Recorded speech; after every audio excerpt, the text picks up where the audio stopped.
সুলতান শাহী মাদ্রাসা গোপালগঞ্জ। আমি হযরতকে তার মূল্যবান তকরীর পেশ করার জন্য সবিনয় অনুরোধ জানাচ্ছি। ইন্নাল হামদুলিল্লাহ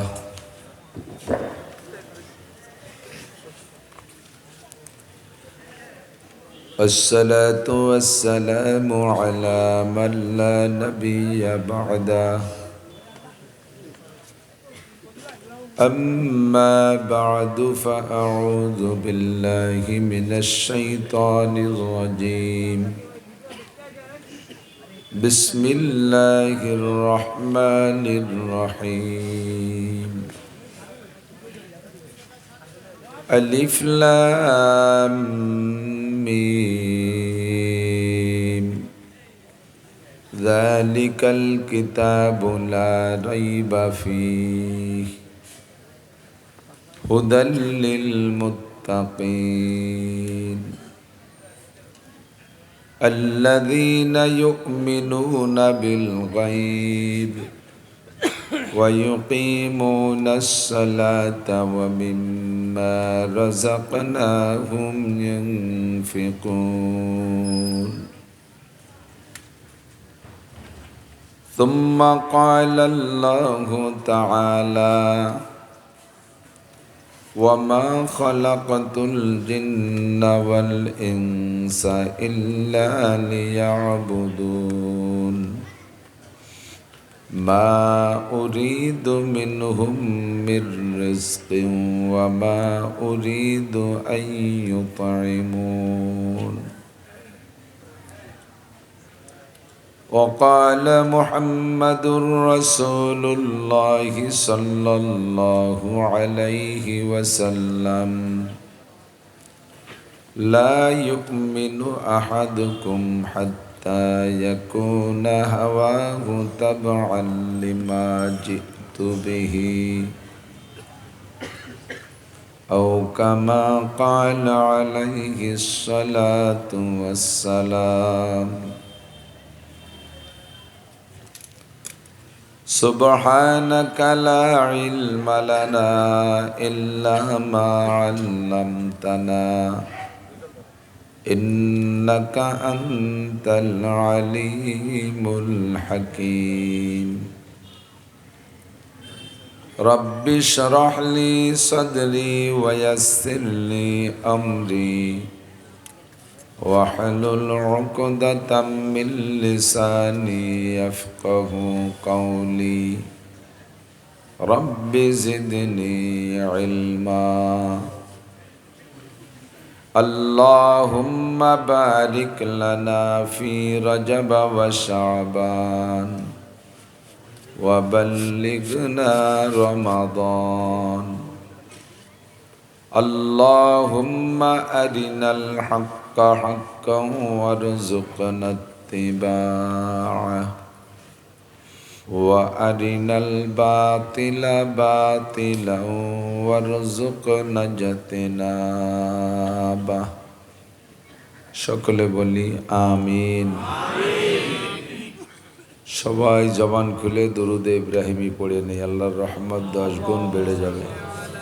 اللهم صل على محمد وعلى آل محمد كما صليت على إبراهيم وعلى آل إبراهيم إنك حميد مجيد اللهم بارك على محمد وعلى آل محمد كما باركت على إبراهيم وعلى آل إبراهيم إنك حميد مجيد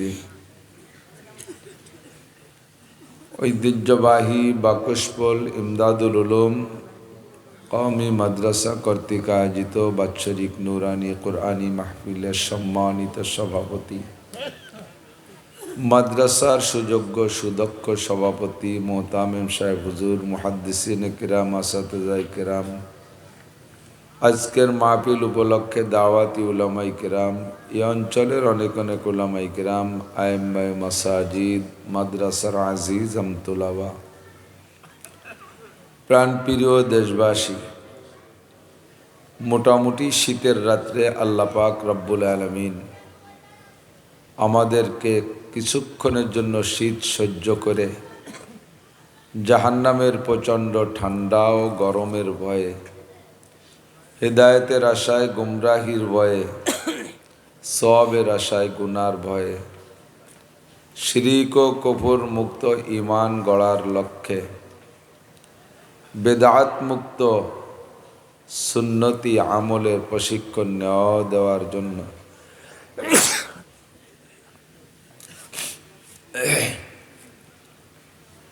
নবীওয়ালা আখলাক 24 ঘন্টা সময়কে ইবাদতে পরিণত করার সিস্টেম শিখার জন্য, শিখানোর জন্য আসার বসার তৌফিক এনায়াত করেছেন। এজন্য শুকর আদায় করি আলহামদুলিল্লাহ। এখন যথেষ্ট শীতের সময়, এবছর তো শীত কম পড়ছে, তন্মধ্যে 2-1 দিন একটু শীতের সময় প্যান্ডেলের পাশে দরপর্দা দিয়ে ভালো করে ঘিরে দিতে হয়। আমি এখানে বসে হাসি আসা শুরু হয়ে গেছে, এপাশতে ফাঁকা এপাশতে ফাঁকা, বাতাস আসতেছে, শ্রোতারা চতুর্দিক দিয়ে বাতাস হালকা হালকা ঢুকতেছে, ঠান্ডা। এভাবে প্যান্ডেল করতে হয়। ইন্নাল্লাহ জামিল ইউহিব্বুল জামাল, আল্লাহ পাক সৌন্দর্যকে পছন্দ করেন। অমুসলমানরা, হিন্দুরা পূজা পাঠ করে, তাদের এক একটা গেট বানায় 2 লাখ 3 লাখ 5 লাখ টাকা দিয়ে। তাদের পূজা মণ্ডপ, তাদের প্যান্ডেল কত পয়সা খরচ করে। আর আমাদের মাহফিল আম গাছের সাথে 3 কোণায় 3-4 কোণায় 4টে দড়ি দিয়ে বাঁধতে হবে, আর বাতাসে ধাক্কা মারবে, চান্দুয়ার বাড়িতে বক্তার টুপি পড়ে যাবে। ওরা দেখে হাসে, আপনারাও হাসেন, ওরাও হাসে। এইটা নিয়ম না। আল্লাহ পাক রব্বুল আলামিন 5টা জিনিস বানাইছেন নিজ হাত দিয়ে। এই 5টাই একের পর এক সুন্দর, সবই সুন্দর। তার সৃষ্টির ভিতরে কোথাও কোনো ফুতুর নেই। হাল তারা মিন ফুতুর সুম্মা রজিউল বাসার কাররাতাইনি ইয়ানকালিব ইলাইকাল বাসারু খাসিআন ওয়া হুয়া হাসির। আগে বলেন ফারজিল বাসারা হাল তারা মিন ফুতুর, আমার গোটা সৃষ্টির ভিতরে দেখো, কোনো জায়গায় সৌন্দর্যের অভাব নেই, কোথাও কোনো ত্রুটি খুঁজে পাবা না। একবার ঘুরে দেখে আসো, যদি খুঁজে না পাও তাহলে আরেকবার যাও। সুম্মার জেল বাসারা কাররাতাইন, তোমার দৃষ্টিকে আরেকবার ঘুরাই নিয়ে আসো, তুমি জেনে নাও। সুম্মার জিল বাসারা কাররাতাইন ইয়ানকালিব ইলাইকাল বাসারু খাসিআন ওয়া হুয়া হাসির। তুমি নিজের পর নিজে আফসোস করবা, কেন ঘুরতে গেলাম, এর কোথাও তো কোনো ত্রুটি নেই। আল্লাহর সৃষ্টির ভিতরে কোনো ত্রুটি আপনাদের দাবি কি আছে? সব কিছুই সুন্দর করে বানাইছেন। তন্মধ্যে 5টা জিনিস এই যত সুন্দর দেখতেছেন, সব সুন্দর বানাইতে আল্লাহ হাত ব্যবহার করে নাই। কোন বলছে আর সব হয়ে গেছে। আসমান এত সুন্দর, কোন সামান, আসমান হয়ে গেল। চন্দ্রটা এত সুন্দর, কোন শামসান কমারান, চাঁদ হয়ে গেল। সূর্যটা এত সুন্দর, কোন শামসান, সূর্য হয়ে গেল। কোন মালাইকা ফেরেশতারা এত সুন্দর, হয়ে গেল ফেরেশতারা। জিসমুন নূরানিয়ুন, নূরের একটা বডি ফেরেশতারা। সব কিছু বানাইছে আল্লাহ তাআলা কোন শব্দ দিয়ে? 5টা জিনিস বানাইছে আল্লাহ তাআলা তার হাত দিয়ে। তন্মধ্যে 1 নম্বর আল্লাহর বসার জায়গাটা। আল্লাহ তো বসে, আল্লাহ বসে। সাহাবায়ে কেরাম বলেন, আয়াজলিসু রব্বুনা, আমাদের আল্লাহ কি বসে? হুজুর বললেন, অবশ্যই বসে। তো কিসে বসে? চেয়ারে বসে। আরবিতে চেয়ারের আরবি কি? কুরসি। চেয়ারের আরবি কুরসি। আল্লাহ চেয়ারে বসে। আল্লাহর চেয়ার কেমন, কত বড়? ওয়াসিয়া কুরসিয়্যুহুস সামাওয়াতি ওয়াল আরদ। এই জন্য আয়াতটার নাম আয়াতুল কুরসি। আল্লাহর চেয়ারের আয়াত, বিশাল বড় 7 আসমান জমিন চেয়ারের নিচে একটা বলের মতো পড়ে আছে। বিশাল চেয়ার, চেয়ারটা থাকে কোথায়? এই চেয়ারটা কোথায় আছে? স্টেজের উপরে। আল্লাহর চেয়ারও স্টেজের উপরে থাকে। আল্লাহর স্টেজের নাম কি? আল্লাহর স্টেজের নাম হলো ইস্তাওয়া আলাল আরশ। আল্লাহর স্টেজের নাম হলো আরশ। কি নাম? তো আল্লাহ পাক রব্বুল আলামিন তার এই আরশটাকে তার শায়ানে শান যেমন দরকার সেরকম নিজ হাত দিয়ে তৈরি করেছেন। আল্লাহর আরশ আল্লাহ নিজ হাত দিয়ে বানাইছে। হুজুর বলেন মালা আইনুন রাআত, জীবনে কত রাজা বাদশার চেয়ার দেখছো, ওই চেয়ারের তুলনা হয় না। তার কোনো দৃষ্টান্তই জগতে নেই। কত স্টেজ দেখছো, কত সাজগোজালা স্টেজ, ওই স্টেজের মতো স্টেজ হয় না। তার নাম আল্লাহর আরশ। ইন্নাল্লাহ জামিল ইউহিব্বুল জামাল, আল্লাহ পাক সুন্দর, সৌন্দর্যকে পছন্দ করেন বিদায় তার স্টেজটাকে সুন্দর করে বানাইছে। 2 নম্বরে আল্লাহ পাক যেই কলম দিয়ে লিখবেন, লেখেন, তকদির লেখে, মানুষের তকদির লেখে, 104খানা আসমানি কিতাব লিখেছেন কলম দিয়ে। ওই কলমটা আল্লাহ তাআলা নিজে হাত দিয়ে বানাইছে, পছন্দ মতো বানাইছে। আমাদের বাংলাদেশের এক বড় লোক, নাম তার মুসা বিন শামসের, আমাদের ফরিদপুর বাড়ি। ওনার একটা কলম আছে, সেই কলমটার দাম 3 কোটি টাকা। কয় কোটি? 3 কোটি। এই কলম দিয়ে উনি তৌরাত, জাবুর, ইনজিল এগুলো লেখে, কোরআন শরীফ লেখে। সুইস ব্যাংকে টাকা উঠাইতে যেই কলমটা দিয়ে উনি সই দেয়, ওই কলমটার দামি 3 কোটি টাকা। তো মুসা বিন শামসেরের সুইস ব্যাংকের সুদে টাকা উঠাতে যদি 3 কোটি টাকার কলম বানায়, আল্লাহ পাক 104খানা আসমানি কিতাব লিখতে কেমন কলম বানাইতে পারে, ওই রকমই বানাইছে। 3 নম্বরে আল্লাহ তাআলা 8টা জান্নাতের মধ্যে জান্নাতে আদন নামে একটা জান্নাত আছে। এই জান্নাতটা আল্লাহ নিজ হাতে তৈরি করেছেন, যেমন পছন্দ হয় সেরকম বানাইছে। তবে এর চাইতে ফেরদাউস আরো সুন্দর, সবচেয়ে শ্রেষ্ঠ ফেরদাউস। আর আমাদের নবী এবং আমাদের নবীর উম্মত যারা জান্নাতি হবে, তাদের জান্নাতুল ফেরদাউসের ভিতরে মেহমানদারি হবে ফেরদাউসি নুজুলা। ইন্নাল্লাযীনা ক্বালু রাব্বুনাল্লাহু সুম্মা ইসতাকামু তাতানাজ্জালু আলাইহিমুল মালায়েকা আল্লা তাখাফু ওয়া লা তাহজানু ওয়া আবশিরু বিল জান্নাতিল্লাতী কুনতুম তুআদুন নাহনু আউলিয়াউকুম ফিল হায়াতিদ দুনিয়া ওয়া ফিল আখিরাহ ওয়া লাকুম ফিহা মা তাশতাহি আনফুসুকুম ওয়া লাকুম ফিহা মা তাদউন। এরপরে হলো নুজুলাম মিন গফুরির রহিম। ফেরদাউসের মধ্যে আপনাদেরকে দিয়ে বলবে যা বলবা তা পাবা, যা ভাববা তাও দেওয়া হবে। একটু বলেন সুবহানাল্লাহ। অবশেষে আল্লাহ বলবেন, এ তো তোমরা চাইয়ে নেছো আর কল্পনা করে করে নেছো, আমার পক্ষ থেকে একটা মেহমানদারি আছে। নুজুল মানে মেহমানদারি, নুজুল মানে মেহমানদারি। আল্লাহর পক্ষ থেকে একটা মেহমানদারি হবে জান্নাতুল ফেরদাউসে, আপনারাই পাবেন, অন্য নবীর উম্মতরা বসবে না। তো 8টা জান্নাতের ভিতরে আল্লাহ তাআলা নিজ হাত দিয়ে পছন্দ মতো বানাইছে জান্নাতুল কি বলা হয়, জান্নাতে আদন, এটি বানাইছেন আল্লাহ তাআলা। 4 নম্বর আল্লাহ তাআলা মুসা আলাইহিস সালাতু ওয়াস সালামের তৌরাত খান লিখেছেন ওই কলম দিয়ে নিজ হাত দিয়ে, এই 4টা। 5 নম্বর সমস্ত মানুষের মাথা বানায় আল্লাহ তাআলা। মাথা বানায় কে? আল্লাহ তাআলা। এবার এই 5টার কোনোটার চেয়ে কোনোটা সুন্দর কম না। কয় যে তাহলে তো আমাকে কোরআন শরীফ ফাঁসে পড়ে গেল মনে হয়। মুসা আলাইহিস সালামের তৌরাত লেখছে নিজ হাত দিয়ে, আমাকে খান তো আল্লাহ দিয়ে লেখে নাই। আমাকে কোরআন সম্পর্কে আল্লাহ পাকের বক্তব্য হলো, কোরআন এটা আমার কালাম। কোরআন সম্পর্কে বলি কিতাবুল্লাহ বলি না। মুসা আলাইহিস সালামের কিতাবের নাম কিতাবুল্লাহ, ঈসা আলাইহিস সালামের কিতাবের নাম কিতাবুল্লাহ, দাউদ আলাইহিস সালামের কিতাবের নাম কিতাবুল্লাহ, আর আমাদের কোরআন শরীফের নাম কালামুল্লাহ। কি বলেন? মানে এলাকায় যে মাঝে মাঝে 2-1জন কালামুল্লাহ আছে, সেই কালামুল্লাহ? কালামুল্লাহ এটা আল্লাহর সরাসরি জবান নিঃসৃত ভাষা। এটা আল্লাহ পাক রব্বুল আলামিন ওই কলম দিয়ে লিখে খাটো করে নেই, সরাসরি তার জবানের কথা। বলেন না সুবহানাল্লাহ। তো বলতে যে পাঁচটা বলে ফেললাম, আমার মূল উদ্দেশ্য হলো যে আল্লাহ তাআলা তার বসার জায়গা আরশে আজিমটা বানাইছে নিজ হাত দিয়ে পছন্দ মতো। কাজেই আমাদের প্যান্ডেল স্টেজও হইতে হবে সুন্দর। যদি আপনাদের অভিজ্ঞতার অভাব থাকে তাহলে আগামী বছর আল্লাহ হায়াতে বাঁচাইলে আপনাদের সবার দাওয়াত, কমপক্ষে আমার ছোট্ট মাদ্রাসার প্যান্ডেলটা একটু দেখে আসবেন ইনশাআল্লাহ। শুধু প্যান্ডেল বেশি বড় বানাই না, 150 ফিট বাই 150 ফিট বানাই। প্যান্ডেল খরচ, প্যান্ডেল তৈরি করতে লাগে 80,000 টাকা আমারটা করতে, এর চেয়ে বেশি বানাই না। আর আদিন আল্লাহরা তো বলে 1 কোটি টাকা দিয়ে বানাইছে, ওকে সাথে তার বাড়ি উঠবো না আমরা।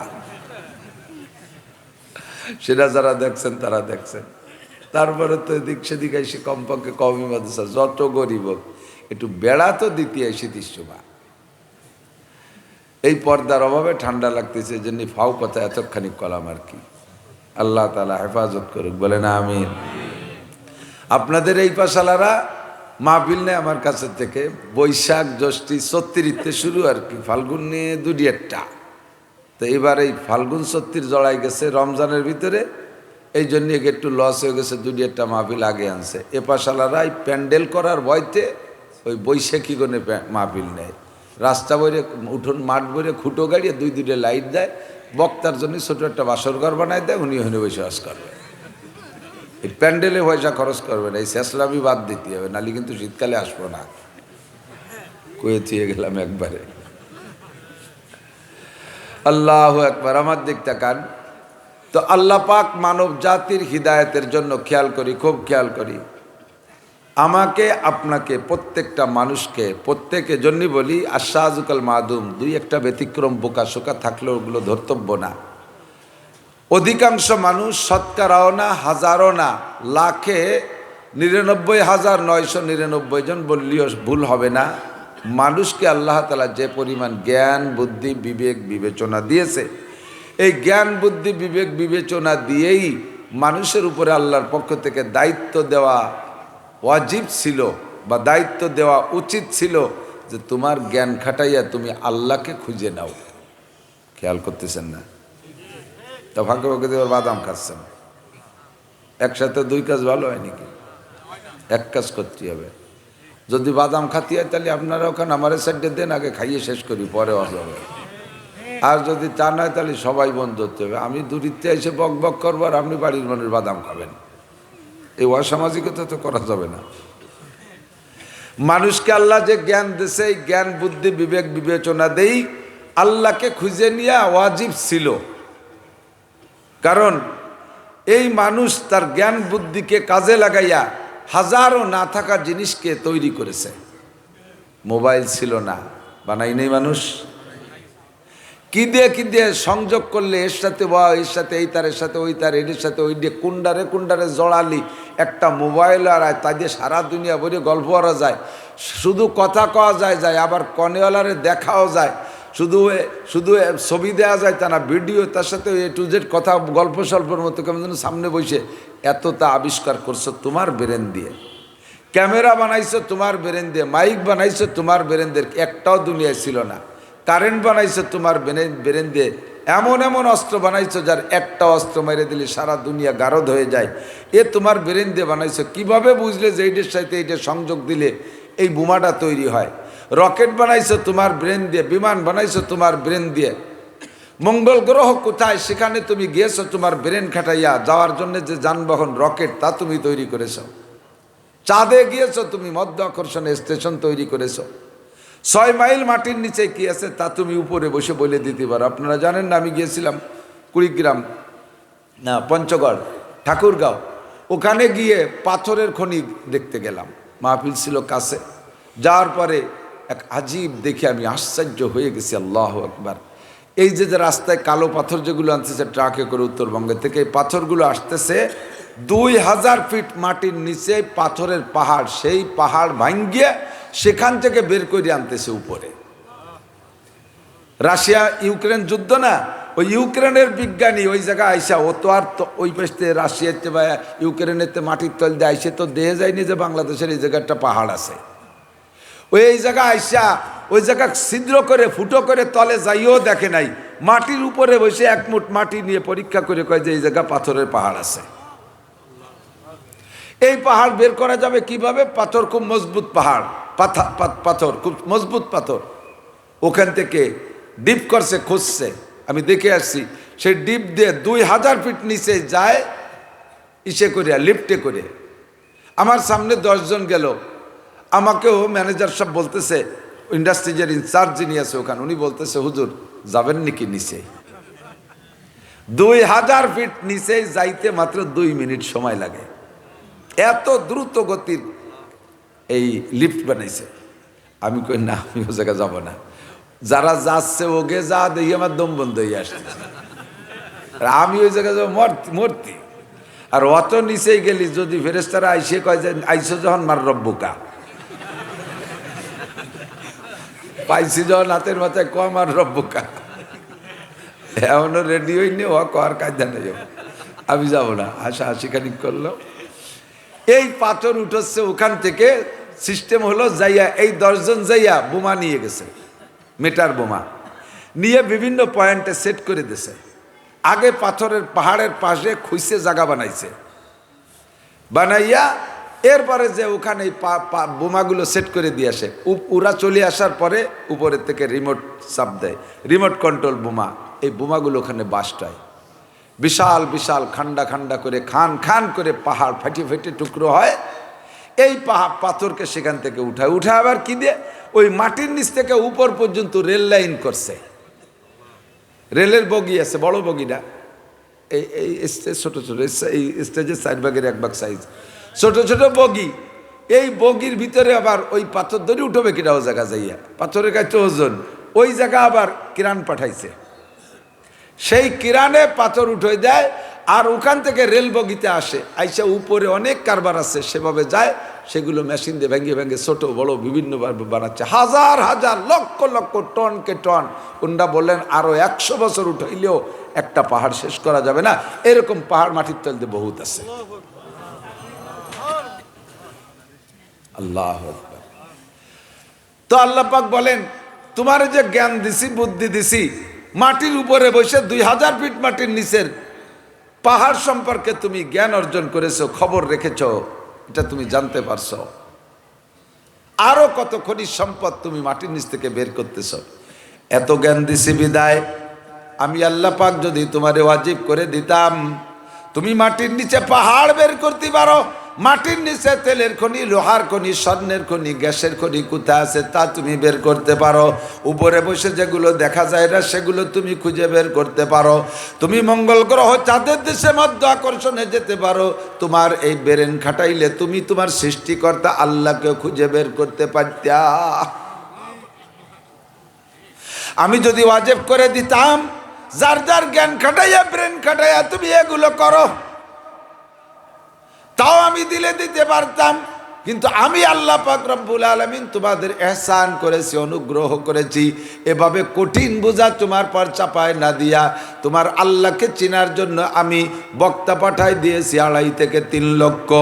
আমার রুহের জগতে বসাইয়া আমি 2.5-3 লক্ষ নবী রাসূলকে আমি আমার সাথে সম্পর্ক করাইয়া, পরিচয় করাই দেয়া, শিক্ষা দীক্ষা দিয়া দুনিয়ায় পাঠিয়েছি।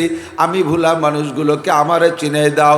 তোমার সৃষ্টিকর্তা আল্লাহ, খালেক তোমার আল্লাহ, মালিক তোমার আল্লাহ, রাজ্জাক তোমার আল্লাহ, সত্তার তোমার আল্লাহ, সর্বময় ক্ষমতার মালিক তোমার আল্লাহ, রব তোমার আল্লাহ। একটু জোরে বলেন এই সব সিফাতের মালিককে। সব কিছুর মালিক তোমার আল্লাহ, তোমার সৃষ্টিকর্তা তোমার আল্লাহ। জমিনের মালিক কে? যদি জমিনের মালিক আল্লাহ হয় তাহলে জমিনের উপরে জমিনকে পরিচালনা করার সংবিধান হবে কার?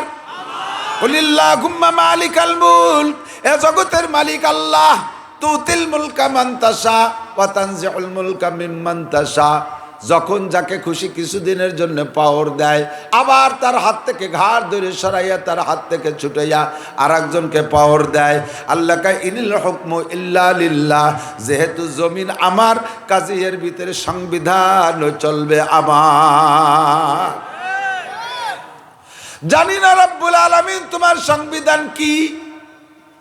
আল্লাহ পাক বলেন আমার সংবিধান যুগের পার্থক্যে, মানুষের যোগ্যতার পার্থক্যে আমি সংবিধান বই চেঞ্জ করেছি। আমার সংবিধান বইয়ের নাম হলো আসমানি কিতাব।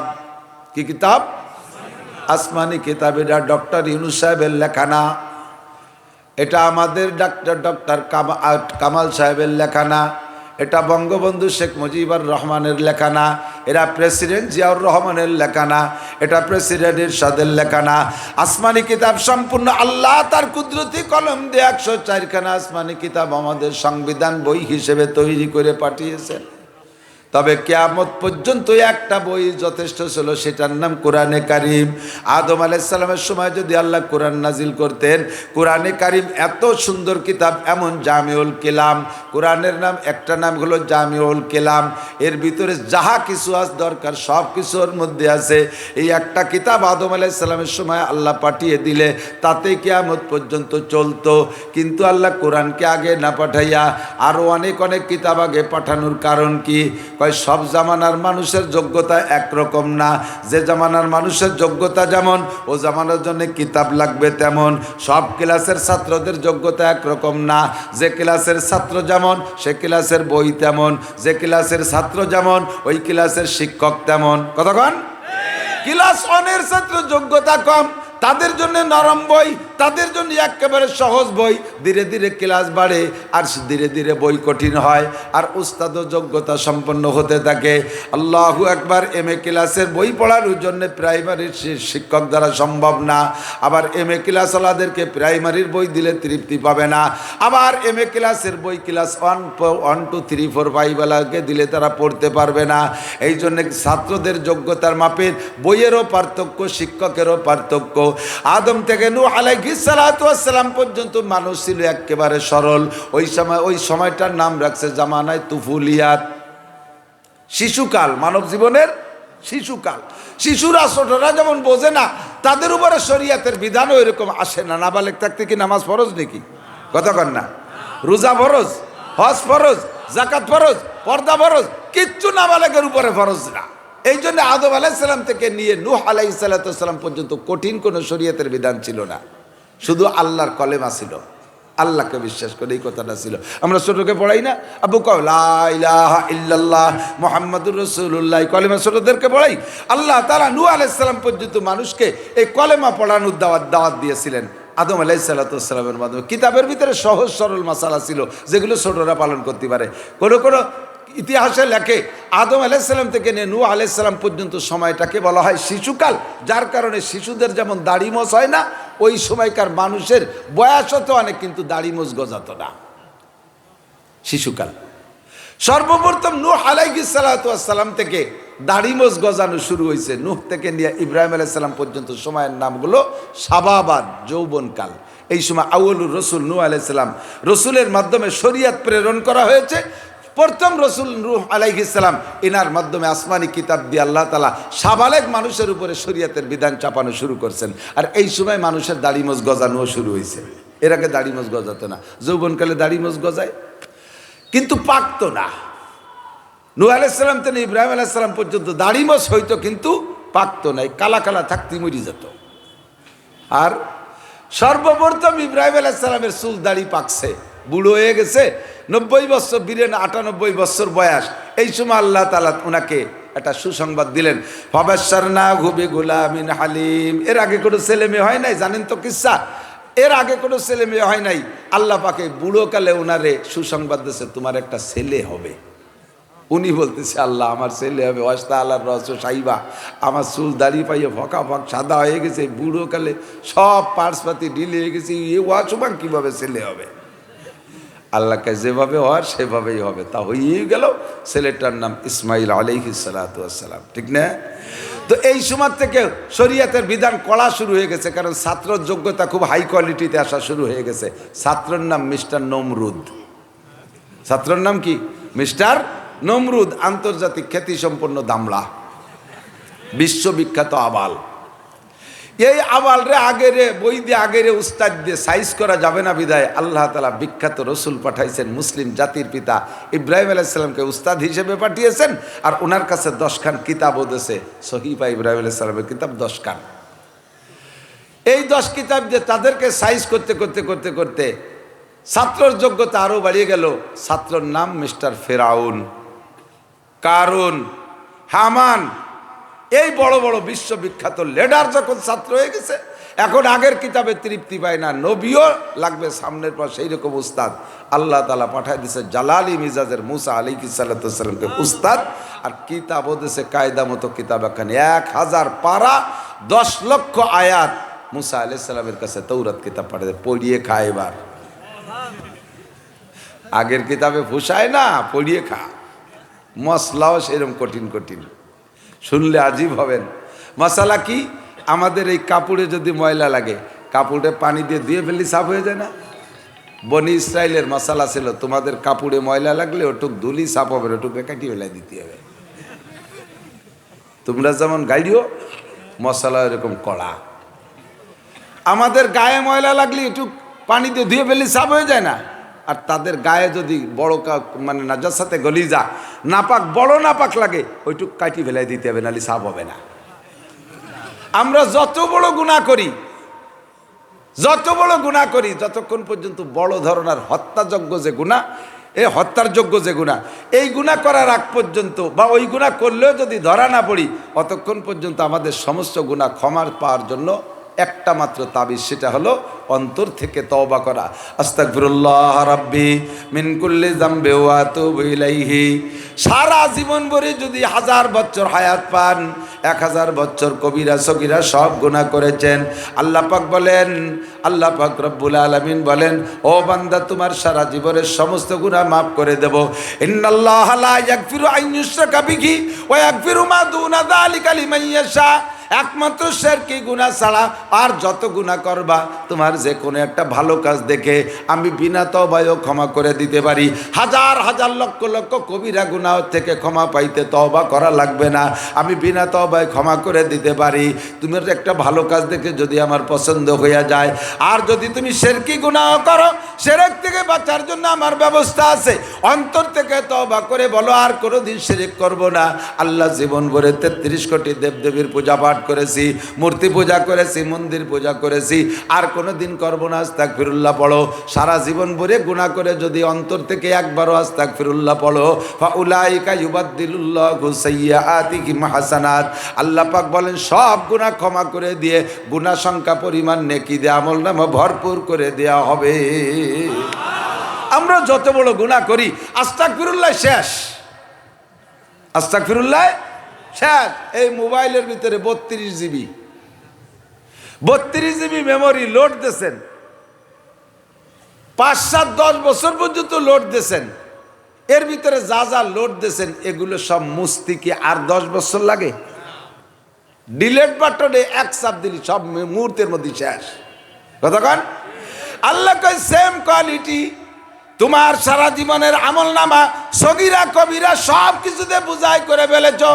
তুমি যদি আজকে রাত্রে বিছানায় যায় ডান কাত হয়ে শুয়া অন্তর থেকে 3 বার পড়ো, আস্তাগফিরুল্লাহাল্লাযী লা ইলাহা ইল্লা হুয়াল হাইয়ুল কাইয়্যুম ওয়া আতুবু ইলাইহি। এই তওবা যদি অন্তর থেকে তুমি 3 বার করো, তাহলে ফাউলাইকা ইউবাদদিলুল্লাহু সাইয়্যাতিহিম হাসানাত। আগে নবী পাক গুনার সংখ্যা বলেছেন, তোমার গুনার সংখ্যা যদি হয় কাদাদি আওরাকিল আশজার, পৃথিবীতে যত গাছ আছে, গাছে যত পাতা আছে। গড়গড়ায় কয়ে গেলি বুঝতে দেরি হয়ে যায়, একটু ভেবে দেন কি কইছি। পৃথিবীতে যত গাছ আছে আর গাছে যত পাতা আছে, এত সংখ্যা যদি তোমার গুনাহ হয়, কাদাদি রমালিল আর, সারা দুনিয়ায় যত বালু কণা আছে, এত যদি তোমার গুনাহ হয়। 3 নম্বরে কাদাদি জাবাদিল বাহার। এ যুবক, পাগলামি করিস না, কান খাড়া করে শোন। আগামীকাল সকাল পর্যন্ত হায়াত পাবি না, রাতারাত মরিয়ে যাবি, রাতারাত মারা যাবি, এমনও হতে পারে কি পারে না? বেখেয়ালে শুনো না শোনা, সুযোগ আসছে যখন সুযোগটা কাজে লাগাও। নবী পাক বলেন কাদাদি জাবাদিল বাহার, সারা দুনিয়ায় যত পানি আছে, পানিগুলোকে বাতাসে উড়িয়ে দিলে কণা কণা হয়। এত কণা সংখ্যা পরিমাণও যদি তোমার গুনাহ হয়, এমনকি 3টে সংখ্যা, পাতা সংখ্যা, বালু সংখ্যা, পানির কণা সংখ্যা, 3টের সমন্বয় যত সংখ্যা হয়, এত যদি তোমার গুনাহ হয়, আজকে রাত্রে তুমি ডান কাত হয়ে শুইয়া হাতটারে গালের নিচে দিয়ে অন্তর থেকে 3 বার পড়ো, আস্তাগফিরুল্লাহাল্লাযী লা ইলাহা ইল্লা হুয়াল হাইয়ুল কাইয়্যুম ওয়া আতুবু ইলাইহি। আল্লাহ পাক নিজে ঘোষণা দিয়েছে, এই জায়গা আমার কৃপণতা করার প্রশ্নই আসে না। আমি রাগ করে যে বলবো না আল্লাহ মাফ করলে আমি করব না, আল্লাহরে মাফ করতে দেব না, এ বলার কায়দা নাই। আল্লাহ পাক বলেন ইউদাফ লাহুল আযাবু ইয়াউমাল কিয়ামাতি ওয়া ইয়াখলুদ ফীহি মুহানা ইল্লা মান তাবা ওয়া আমানা ওয়া আমিলা আমালান সালিহা ফাউলাইকা ইউবাদদিলুল্লাহু সাইয়্যাতিহিম হাসানাত। তোমার জীবনের সমস্ত গুনাহ ক্ষমা করে দিয়ে গুনাহ সংখ্যা পরিমাণ নেকি বানাই দেয়া হবে। বনি ইসরায়েলের তওবা ছিল এরকম না, আস্তাগফিরুল্লাহ ডিলেট বাটনে চাপ দিলে কাম হবে না। তাদের তওবা হলো কবিরা গুনাহ করলে আত্মহত্যা করতে হবে, গলা কেটে ফেলতে হবে। উম্মত যেমন গাইও মশলা ওইরকম কড়া, আপনিও বাড়াবাড়ি করবেন, খালি জড়াতে থাকবেন, সরলে আমল করবেন।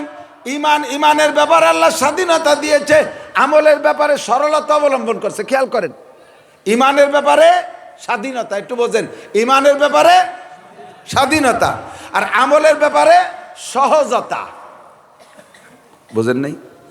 ইমানের ব্যাপারে ভুলে গেছে স্বাধীনতা, ইমানের ব্যাপারে, আমলের ব্যাপারে সহজতা।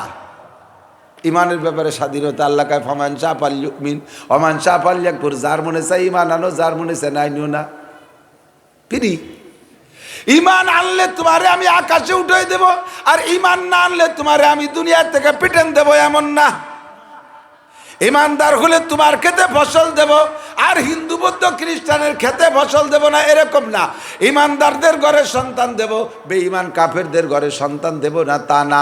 আমি দুনিয়ায় সকলকে উন্মুক্ত করে দিছি। ইমান আনলেও যে হবে যা পাবা, ইমান না আনলেও তাই পাবা। ইমানের ব্যাপারে তোমার স্বাধীনতা দিয়েছি। ফামান শাআ ফালইউমিন ওয়া মান শাআ ফালইয়াকফুর। যার মনে চায় ইমানদার হও, যার মনে চায় কাফের হয়ে যায়। ইমানের ব্যাপারে স্বাধীনতা আর আমলের ব্যাপারে সহজতা। কোনো একটা আমলকে আল্লাহ কঠিন করে চাপায় দেয় নাই। আল্লাহ নিজেই বলেন সূরা বাকারার ভিতরে, লা ইউকাল্লিফুল্লাহু নাফসান ইল্লা উসাহা। আছে না নাই?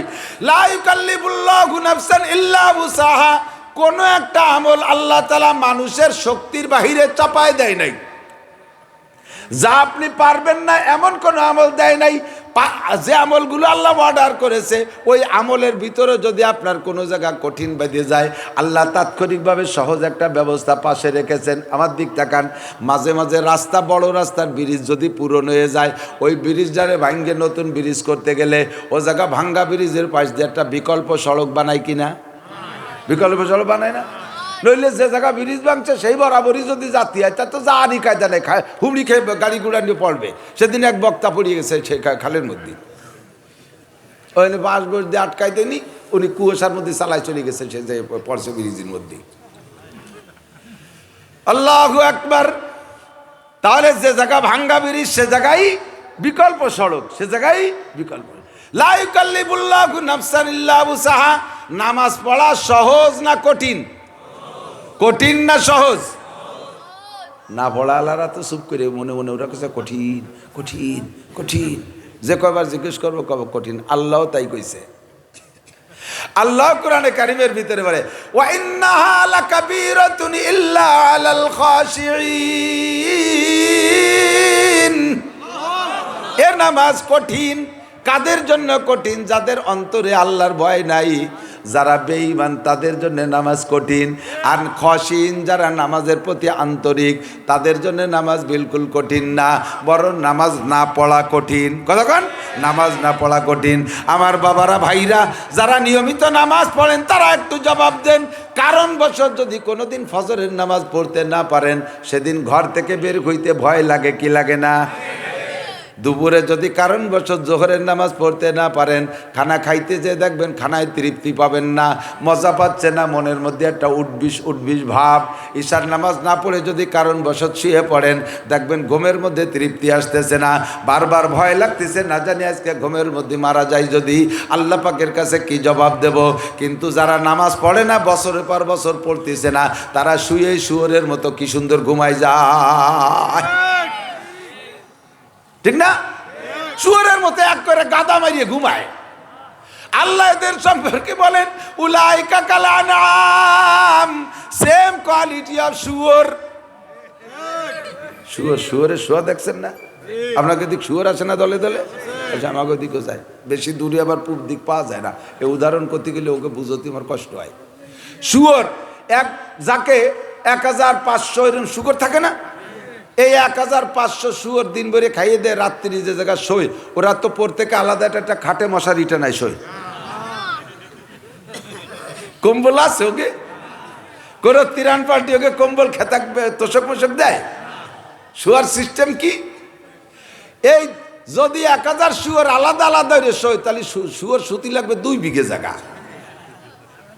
এই 500 শুয়োর শোয় মাত্র 2 কাঠা জায়গার মধ্যে। কিরম শোয়? একটার পর একটা, তার উপরে একটার ফাঁসার পর একটার মুখ, একটার মুহির পর একটার বেকায়দা চরম গা, এইভাবে গাদা। এর নাম হলো শুয়োর গাদা। এদিকে ওই পরিবেশটা আছে নাকি? শুয়োর গাদা কেন কয়? একটার পর 5টা শোয়, একটার পর একটা গাদা মারিয়ে শোয়, এই জন্য নাম শুয়োর গাদা। নামাজি মানুষ ঈশার নামাজ না পড়ে যদি শোয়, তার ভিতরে অশান্তি বিরাজ করে, সে তার ঘুম আসে না। আর বেনামাজিরা 4:30টায় একসাথে এক কম্বলের তলে শুয়োর গাদা দিয়ে শুয়ে থাকে। ওরা আবার আমাদের হুজুরদের একটু খেপায়, হুজুরকে একটু হুজুরি মিল নেই। এক হুজুর একটা কার, এক হুজুর আর একটা খায়, 2 হুজুর এক কম্বলে তাহলে শুতিও পারে না, শুইও খালি ফতোয়া দেয়, একার সাথে সোয়া লাগাইস না মাকরু। একটু করে জায়গা পার পা উঠে গেলে কে কবিরে কোন আসছে সারা, শুইও ল্যাপের তলে যে ফতোয়া দেয়, হুজুরি এক জায়গায় একসাথে মেল না। এইগুলি আমাকে খেপায়। আমরা কি সুন্দর, আমাদের মধ্যে ওই কোনো একতেলাপ নাই, মতানৈক্য নাই, কোনো জয়জমেলে নেই। এই যে আমরা একসাথে 5-6 জন শুয়ে রয়েছি, সকালবেলা শুয়োর গাদা দেওয়ার মতো শুয়ে রয়েছি, একটার পর একটা, তার উপরে একটার মুহির পর একটা ভাষা, তার মুহির পর একটার বেকায়দা সরমকা, এভাবে আমরা গাদা দিয়ে শুয়ে থাই। একটু ফতোয়া দিই না, লুঙ্গি তালাশ করে পাই না, ঘুমাইতে উঠে প্যান্ট পড়ে গেছে কালের নিচে, লুঙ্গি চলে গেছে বালিশের তলে, এরকম আমরা ফতোয়া দিই না। তোমারে কয় তুমি তো শুয়োর গাদা। ওই বাড়ি করে মুরব্বী থাকলে মুরব্বী শেষ রাত্রে উইটা তাহাজ্জুদ পড়ে, তাহাজ্জুদ পড়িয়ে সরমুনার ভক্ত জোরে জোরে জিকির করে, তারপরে শুয়োর গাদার ঘুম ভাঙ্গে না। কথা কন? ঈশা পড়ে নাই, ফজর পড়বে না, তবুও তাদের ঘুমের ডিস্টার্ব নাই, ঘুম ভাঙ্গে না। এভাবে একভাবে গাদা বাইরে ঘুমাই থাকে। এত জোরে জোরে জিকির মসজিদে ইমাম সাহেব জিকির করে, লা ইলাহা ইল্লাল্লাহ, লা ইলাহা ইল্লাল্লাহ, লা ইলাহা ইল্লাল্লাহ। ঘরের মধ্যে আব্বা জিকির করে, দাদা জিকির করে, শুয়োর গুলানের ঘুম ভাঙ্গে না। এরপরে মুরব্বী মসজিদে যাওয়ার সময় আবার ডাকে, তাও শুয়োর গাদার ঘুম ভাঙ্গে না। উনি ফজরের নামাজ পড়ে 2.5 ঘন্টা দাওয়াতের কাজ করে বেলা 8টা 8:30 দিকে আইছে, আইসে দেখে যে সে ঘরের দরজা খোলে নাই। এবার আবার আইসে ডাকে, তাও দরজা খোলে না। শুয়োর ওই গাদা ভাঙ্গে, শুয়োর অরিজিনাল শুয়োর যে জায়গা থাকে, ওরা তো ওই এক জায়গায় যে গাদি মেরে থায়, এর কারণ আছে, ওকে একটা মন্তর আছে, মন্তর দিয়ে এরকম একটা দাগ দিয়ে দেয়। এই জন্য রাত্রির মধ্যে একটা শুয়োর ওই দাগের বাইরে যায় না। আবার সকালবেলা শুয়োরের কাউরা, শুয়োর পালে যারা কাউরারা, রান্নাবান্না করে খাইয়ে দিয়ে গোসল করে যখন আর একদিক রওনা দেবে, সেই সময় খেত্তার পাশে আর একটা ব্যাক মন্তর দেয়, উল্টো মন্তর। তাহলে ওই গিরে খুলিয়ে যায়, এরপরে শুয়োরে ডাক দিলি বাড়ি। ওই মুরব্বী ফজরের নামাজ পড়তে যাওয়ার আগে ডাকছে, শুয়োর গাদা ভাঙ্গে নাই। আবার ফজরের নামাজ পড়িয়া এসে ডাকছে, তাও শুয়োর গাদা ভাঙ্গে নাই। এবার শুয়োরে মন্তর দিতে হবে। শুয়োরে মন্তর কি দেয় কব নাকি? পাশতে গড়ে আর কয়, শুয়োরের বাচ্চা উঠিস নি কে, শুয়োরের বাচ্চা উঠিস নি কে। 3-4টে মন্তর মারার পরে তারপরে শুয়োর গাদা ভাঙ্গে।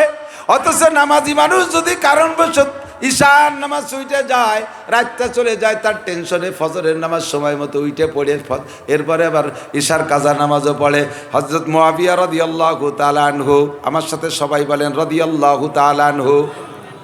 মুআবিয়া সম্পর্কে কের মন্তব্য খারাপ থাকলে সে রাদিয়াল্লাহু পড়বে না। তবে মুআবিয়ার নামের পর রাদিয়াল্লাহ পড়া নবী পাক ওয়াজিব করে দিয়েছেন।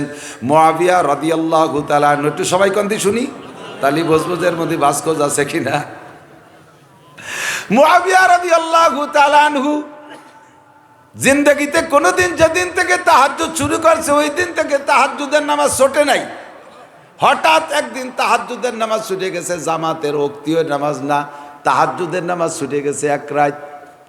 ফজরের নামাজ পড়িয়া এসে আর লজ্জাতে বাইরেই যায় না, কানতেছে, এমন কান্দা ঘরের মধ্যে যায় নামাজ বিছাইয়ে নফল নামাজ পড়ে আর সেজদায় কান্দে। আমি কাজটা করলাম কি তাহাজ্জুদ ছুটে গেছে, কাজটা করলাম কি তাহাজ্জুদ ছুটে গেছে, আল্লাহরে মুখ দেখাবো কিভাবে, তাহাজ্জুদ ছুটে গেছে।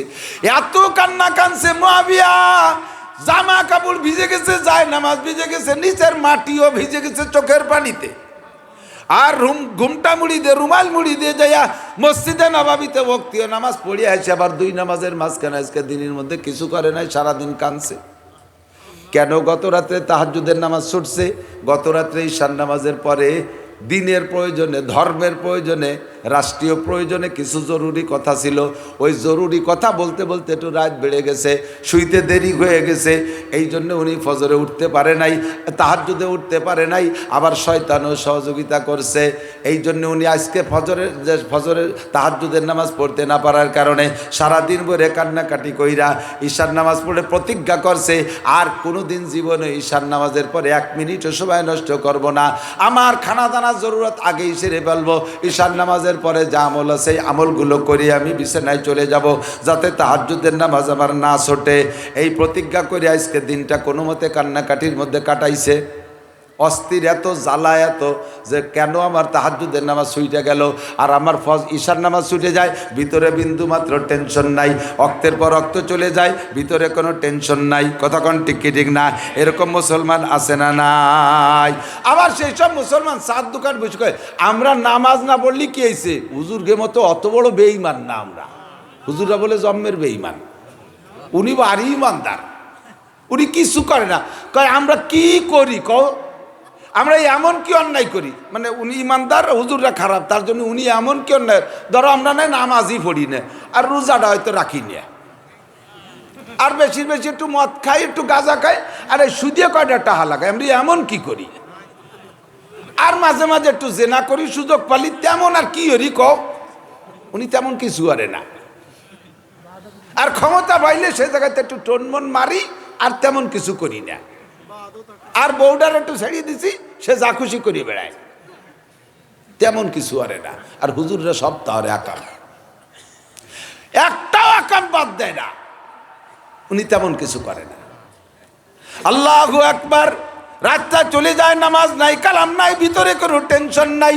মুআবিয়া রাদিয়াল্লাহু তাআলা আনহু শুধুমাত্র তাহাজ্জুদ ছুটে গেছে, সারাদিন কান্নাকাটি করছে, আজকে তাড়াতাড়ি শুয়ে পড়ছে, টাইম মতো ঘুমও ভেঙে গেছে। উঠবেন, এই ঘুম ভাঙ্গার হালকা ঘুম ভাঙ্গার, পুরো ভাঙ্গার আগে একটু হালকা হালকা পাতলা পাতলা হয় না, এর মধ্যে উনি দেয় যে কে যেন মাথা খাই যাচ্ছে, একবার মাথা খাই যাচ্ছে, একবার পাত দ্বারে যে পাও চিবিয়ে দিচ্ছে। উনি এই সব পুরো সজাগ, হ্যাঁ পাশে আদ্যে দেয় যে স্ত্রী শুয়া, তা মাথা নাড়াচাড়া দেয়, পাও নাড়াচাড়া, একটা রে তা যে এই কাম করতেছে সে ডাইরেক্ট পরিচয় দিয়েছে, আনা ইবলিস। হুজুর আমি শয়তান ইবলিস আইছি, তা তুই আমারে নাড়াচাড়া দিচ্ছিস কেন? তাহাজ্জুদ পড়বেন না? তাহাজ্জুদ পড়ি না বলি আমার ব্যবস্থা, তুই ডাইস কেন? কয় যে ওঠে তাড়াতাড়ি, ওঠেন আগে তাহাজ্জুদ পড়েন। কয় যে আমি তো উঠবো তাহাজ্জুদ পড়তে, তুই ডাকিস কে? তোর কাজ তো তাহাজ্জুদের থেকে ঠেকান নড়ে ঠাইছি ঠিকই ঘুমাই দিবি, তুই ডাকিস কে? এর মধ্যে যেন কি ক্রিমিনালি আছে, না করলে উঠবো না। তোর তাহাজ্জুদের জন্য ডেকে দেওয়ার মধ্যে যেন কি ইন্টারেস্ট আছে, ওই না করলে আমি উঠবো না। এখন শয়তান চিনতে পড়ে গেছে, এ যদি উঠে না বলে তাই তো দিন ভরে আবার কানবে রে, কাজে আবার না করলে উঠতেছে না, তাহলে তো কইয়েই দেয়া লাগে। তো বলতেছে হুজুর ছাড়লেনই না যখন, আমি তো এরকম টাকা বাড়ি একটা ঠগি না মানুষের কাছে, বেদের কথা কইয়ে দিয়ে আমি ঠগি না। এক লোক ওই রাস্তায় যে হাঁটতেছে, হাঁটতে হাঁটতে শয়তানের সাথে দেখা, তো শয়তানের সাথে দেখা হলি, পরিচয় টরিচয় হচ্ছে, তুমি কি ডাকা? আমি শয়তান। তো বলতেছে যে ভাই, আরে ভাই তোমারই তো খুঁজতেছি আমি। কে খুঁজতেছে? যে আমি তো ভালো দিক নির্দেশনা পাচ্ছি না, এই মুসলমান হওয়ার পরে এই মৌলবীকে হুজুরকে কথা কোরআন হাদিস মানতে মানতে আর জানে কুলোই না। 5 ওয়াক্ত নামাজ টাইম মতো পড়ো, ইশরাক পড়ো, আবিন পড়ো, সাজ পড়ো, টুপি মাথায় দাও, পাগড়ি মাথায় দাও, ফরজ অজিব সুন্নত সেই সব করতে করতে আর কিছু করার কায়দা নাই। আমি একটু খারাপ হবো কীভাবে এই পথ খুঁজতেছি, তা তো যার কাছে জিজ্ঞেস করি সেই আমার খারাপের দিক নেয় না। আমি মনে মনে ভাবছি যে অরিজিনাল তোমার সাথে সাক্ষাৎ করি এই বুদ্ধিটা নেব, তাই আজকে পেয়ে গেছি। কদি ভাই আমি বেঈমান আর কি উপায় আছে, আমাকে সেই বুদ্ধিটা একটু শিখিয়ে দাও। কারণ শয়তান কাছে হিরুম তো কেউ আমি পাইনি কোনোদিন, সাইদি সুদি বেঈমান হওয়ার মতো। তা কয় না তোর কি উদ্দেশ্য আছে তুই কয় না সত্যি আমি শয়তান হবো সেই নিয়ত করি আমি তোমার কাছে জিজ্ঞেস করছি। তাও শিখাই দিয়েছে, কয় যে শরীয়তে যেটা করার কথা আছে ওইটা করবা না, আর যেটা ছাড়ার কথা আছে ওর একটাও ছাড়বা না, তাহলে তুমি জায়গা মতো চলে যেতে পারবা। ওই লোক কয় যে আমি তো এই খুঁজতেছি, আজকের থেকে তুই শয়তান জানিয়ে রাখিস জীবনে কোনোদিন শরীয়তের যত আদেশ আছে একটা চুল পরিমাণও ছাড়বো না, আর যত নিষেধ আছে তার একটার কাছে আমি যাব না। শয়তান কয় হাতে ধরে ঠকলাম রে, তোর সাথে বুদ্ধি দিতেছি। মুআবিয়া রাদিয়াল্লাহু তাআলা আনহুরে ডাক দিয়েছে, হুজুর ওঠেন। কয় না তুই না করলি উঠবো না। কয় যে হুজুর ডাকতেছি কেন, গত রাত্রে তাহাজ্জুদ আপনার ছুটে গেছে না? কলে হ্যাঁ, এই জন্য তো আজকে আমি আগে আগে উঠতেছি। কয় যে এই জন্য আগে আগে উঠতেছেন, আমি অনেক আগের থেকে সুরসুরি দিচ্ছি উঠোনোর জন্যে। তো কেন? কয় গত রাত্রে তাহাজ্জুদ ছোটার পরে আপনি দিন ভরে যে পরিমাণ কান্নাকাটি করছেন না, এই কান্নাকাটিতে আপনার চোখের পানি আর কান্নাকাটির কারণে আপনি আল্লাহর কাছে পদমর্যাদায় এত উপরে চলে গেছেন যে একটানা 30 বছর তাহাজ্জুদ পড়লে ওই জায়গায় যাতে পারতেন না। তা আমি কালকে আপনারা ঠাইসে টুইসে ঘুমাই দিয়ে আমার এই 30 বছরের লস হয়েছে, সেই দুঃখে আমি তওবা করছি, যার জীবনে কোনোদিন আপনারে ও শয়তান তওবা করছে। কয় তওবা করছি যে জীবনে আপনারা তাহাজ্জুদ ছুটতে দেব না। আমি সেই জন্য আপনারা আজকে তাহাজ্জুদের জন্য ডাকতে আসছি, নাই যে আজ আমার ছুটি যায় আর একদিন কাটবেন, আপনি 60 বছর আগায় চলে যাবেন, যাতে আপনি অত এগোতে না পারেন, এই জন্য ডাকতে আসি। তো মুআবিয়া বলতেছেন আমি তোর ডাকে উঠি নেই, আর তোর ডাকে আমি তাহাজ্জুদ পড়তে যাচ্ছি না, আমি স্বেচ্ছায় উঠে গেছে, আমি তাহাজ্জুদ পড়তে যাচ্ছি। কথা এসে গেল বললাম যে তাদের তাহাজ্জুদ ছুটে গেছে, ভিতরে অস্থিরতা। মুসলমানের 5 ওয়াক্ত নামাজ ছুটে যায়, কোনো অস্থিরতা নাই, অথচ নামাজ পড়লে মনে শান্তি লাগে। যারা পড়েন না আমি তাদের কাছে বলবো আজকে ফজরের নামাজটা আপনি পড়ে, যারা পড়েন না নিয়মিত পড়েন না, আপনি যেদিন নামাজ পড়েন কোনো কারণবশত যদি পেছে পড়ে নামাজ পড়েন, দেখবেন নামাজের পরে আপনার মনের মধ্যে আলাদা একটা প্রশান্তি বিরাজ করতেছে। সত্যি কথা কন, ঠিক কি ঠিক না? নামাজ না পড়লে অশান্তি, নামাজ পড়লে প্রশান্তি। নামাজের মধ্যে কোনো কঠিন নাই, নামাজ একেবারে আল্লাহ পাক আসান করে দিয়েছে। মেডিকেল সায়েন্সের বিজ্ঞানীরা পর্যন্ত, ডাক্তাররা পর্যন্ত বলেছে নিয়মিত নামাজ পড়লে নামাজ শারীরিক একটা সুন্দর ব্যায়াম, এটা সুন্দর একটা ব্যায়াম। ফজরের সময় মসজিদে উঠে হাইটা গেলে ঘরের থেকে ভোরের বাতাসটা গায়ে লাগে, এটা শরীরের জন্য উপকারী। নিয়মিত যদি তুমি রেগুলার, দূরে তো থাকে তোমার মসজিদ, বাড়ি থেকে মসজিদে যে 5 ওয়াক্ত নামাজ হেঁটে গিয়ে পড়ো, তাহলে বুড়ো কালে তোমার যাইয়া ডায়াবেটিসের জন্য 5 মাইল ফজরের সময় উঠে হাঁটা লাগবে না। ওই 5 ওয়াক্তের নামাজের হাঁটাই তোমার ডায়াবেটিস কন্ট্রোল করে দেবে, তোমার সব রোগকে কন্ট্রোল করবে। শরীয়তের বিধানের আমলের মধ্যে শান্তি, আমল ছেড়ে দেওয়ার ভিতরে অশান্তি। কথা বলেন ঠিক কি ঠিক না? লা ইউকাল্লিফুল্লাহু নাফসান, এবার নামাজ পড়তে ওযু লাগে, নামাজ পড়তে কঠিন শীত, বুড়ো মানুষ, রোগ বেড়ে যাবে ওযু করলে। এখন এমন ভাবে বলছি, আল্লাহ পাক বলেন নামাজের কাছে, আল্লাহ পাক বলেন, নবী পাক বলেন আত-তুহুরু মিফতাহুস সালাহ, আত-তুহুরু মিফতাহুস সালাহ। আল্লাহ কোরআনে কারিমের মধ্যে বলেন নাপাক অবস্থায় তুমি নামাজের কাছে যেও না, পবিত্রতা হলো নামাজের চাবি, বিনা অপবিত্র অবস্থায় নামাজ পড়া যাবে না। এখন পবিত্রতা অর্জন করতে লাগবে ওযু। কয় হুজুর আমার তো জ্বর হয়েছে, বুড়ো মানুষ, এত বড় শীতের মধ্যে ওযু করব কি কইরা? আল্লাহ তো কইছে শক্তির বাহিরে কোনো ইবাদত নাই, এই যে ওযু বানানো তো আমার শক্তির বাহিরে হয়ে যাচ্ছে। আল্লাহ কয় মাওলানা নাসির যা বলুক, হুজুররা যা বলুক আর না বলুক, তোমার জন্য এই ভাঙ্গা ব্রিজের পাশে বিকল্প সড়ক আছে। যদি তুমি অসুস্থ হও আর যদি তুমি পানি না পাও, ফাতায়াম্মামু সাইয়্যিদান তাইয়্যিবা, একদলা পাক মাটি নিয়া তুমি তায়াম্মুম করে নামাজ পড়ো, ওই নামাজ আর দ্বিতীয়বার পড়ে দেওয়া লাগবে না। ব্যবস্থা আছে না নাই? কথা কন। ওয়াইন কুনতুম মারিদান আও আলা সাফার, কি বলা হয় যদি তুমি অসুস্থ হও আর পানি না পাও, আলাম তাজিদু মাআন ফাতায়াম্মামু সাইদান তাইয়্যিবা, পানি না পাও আর অসুস্থ হও তাহলে পাক মাটি দিয়ে তায়াম্মুম করে নামাজ পড়ো, তোমার ওযু বানানো লাগবে না। ভাঙ্গা ব্রিজের পাশে বিকল্প সড়ক রেখেছি, লা ইউকাল্লিফুল্লাহু নাফসান ইল্লা উসাহা, শক্তির বাহিরে কোনো হুকুম আল্লাহ চাপাই দেয় নাই। যে ব্যক্তি রমজান পাবা, ফামান শাহিদা মিনকুম শাহরা ফালইয়াসুম, যারা রমজান মাস পাইবা তারা রোজা রাখবা। রাখার নিয়ত আছে ইনশাআল্লাহ।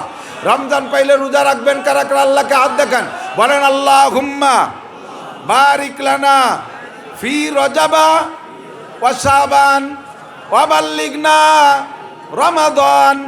আল্লাহ রজব শাবানের বরকত আমাদেরকে নসিব করো, বলেন না আমিন।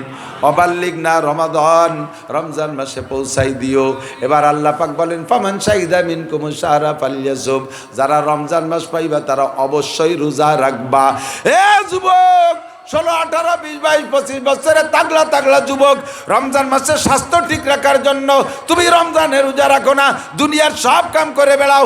আবার কিছু কিছু আছে গাদ্দার যুবক, তারা মানুষের সামনে সিগারেট ওপেনে খায়, আছে না নাই? কথা বলেন। রোজাদারের সামনে বসে প্লেট ভরে খানা খায়। আল্লাহ রসুল বলেন, আল্লাহ পাক বলেন, যেই ব্যক্তি সুস্থ শরীরে বাড়ি থাইকা রমজানের রোজা রাইখা পেট ভরে খাইয়া রক্ত সঞ্চার করলো দেহের ভিতরে, ওই রমজানের খাদ্যের কারণে যদি 1 ফোঁটা রক্ত বডিতে তৈরি হয়, ওই 1 ফোঁটা রক্ত আর শুয়োরের রক্তর মধ্যে কোনো পার্থক্য নাই। তোর দেহের মধ্যে নাপাক রক্ত তৈরি হয়েছে, নাপাক রক্ত দেহে থাকা অবস্থায় জান্নাতে যাইতে পারবা না। এই নাপাক রক্তকে অপারেশন করার জন্য তোমাকে জাহান্নাম কাটা লাগবে, আগুনের মধ্যে পুড়িয়ে সেখান থেকে পাক হইয়া তারপরে হাজার হাজার কোটি কোটি বছর পরে তুমি জান্নাতে যাইবা কলেমার বদৌলতে। এই রমজান মাসে খায়া শরীরের মধ্যে কেন নাপাক রক্ত তৈরি করেছো?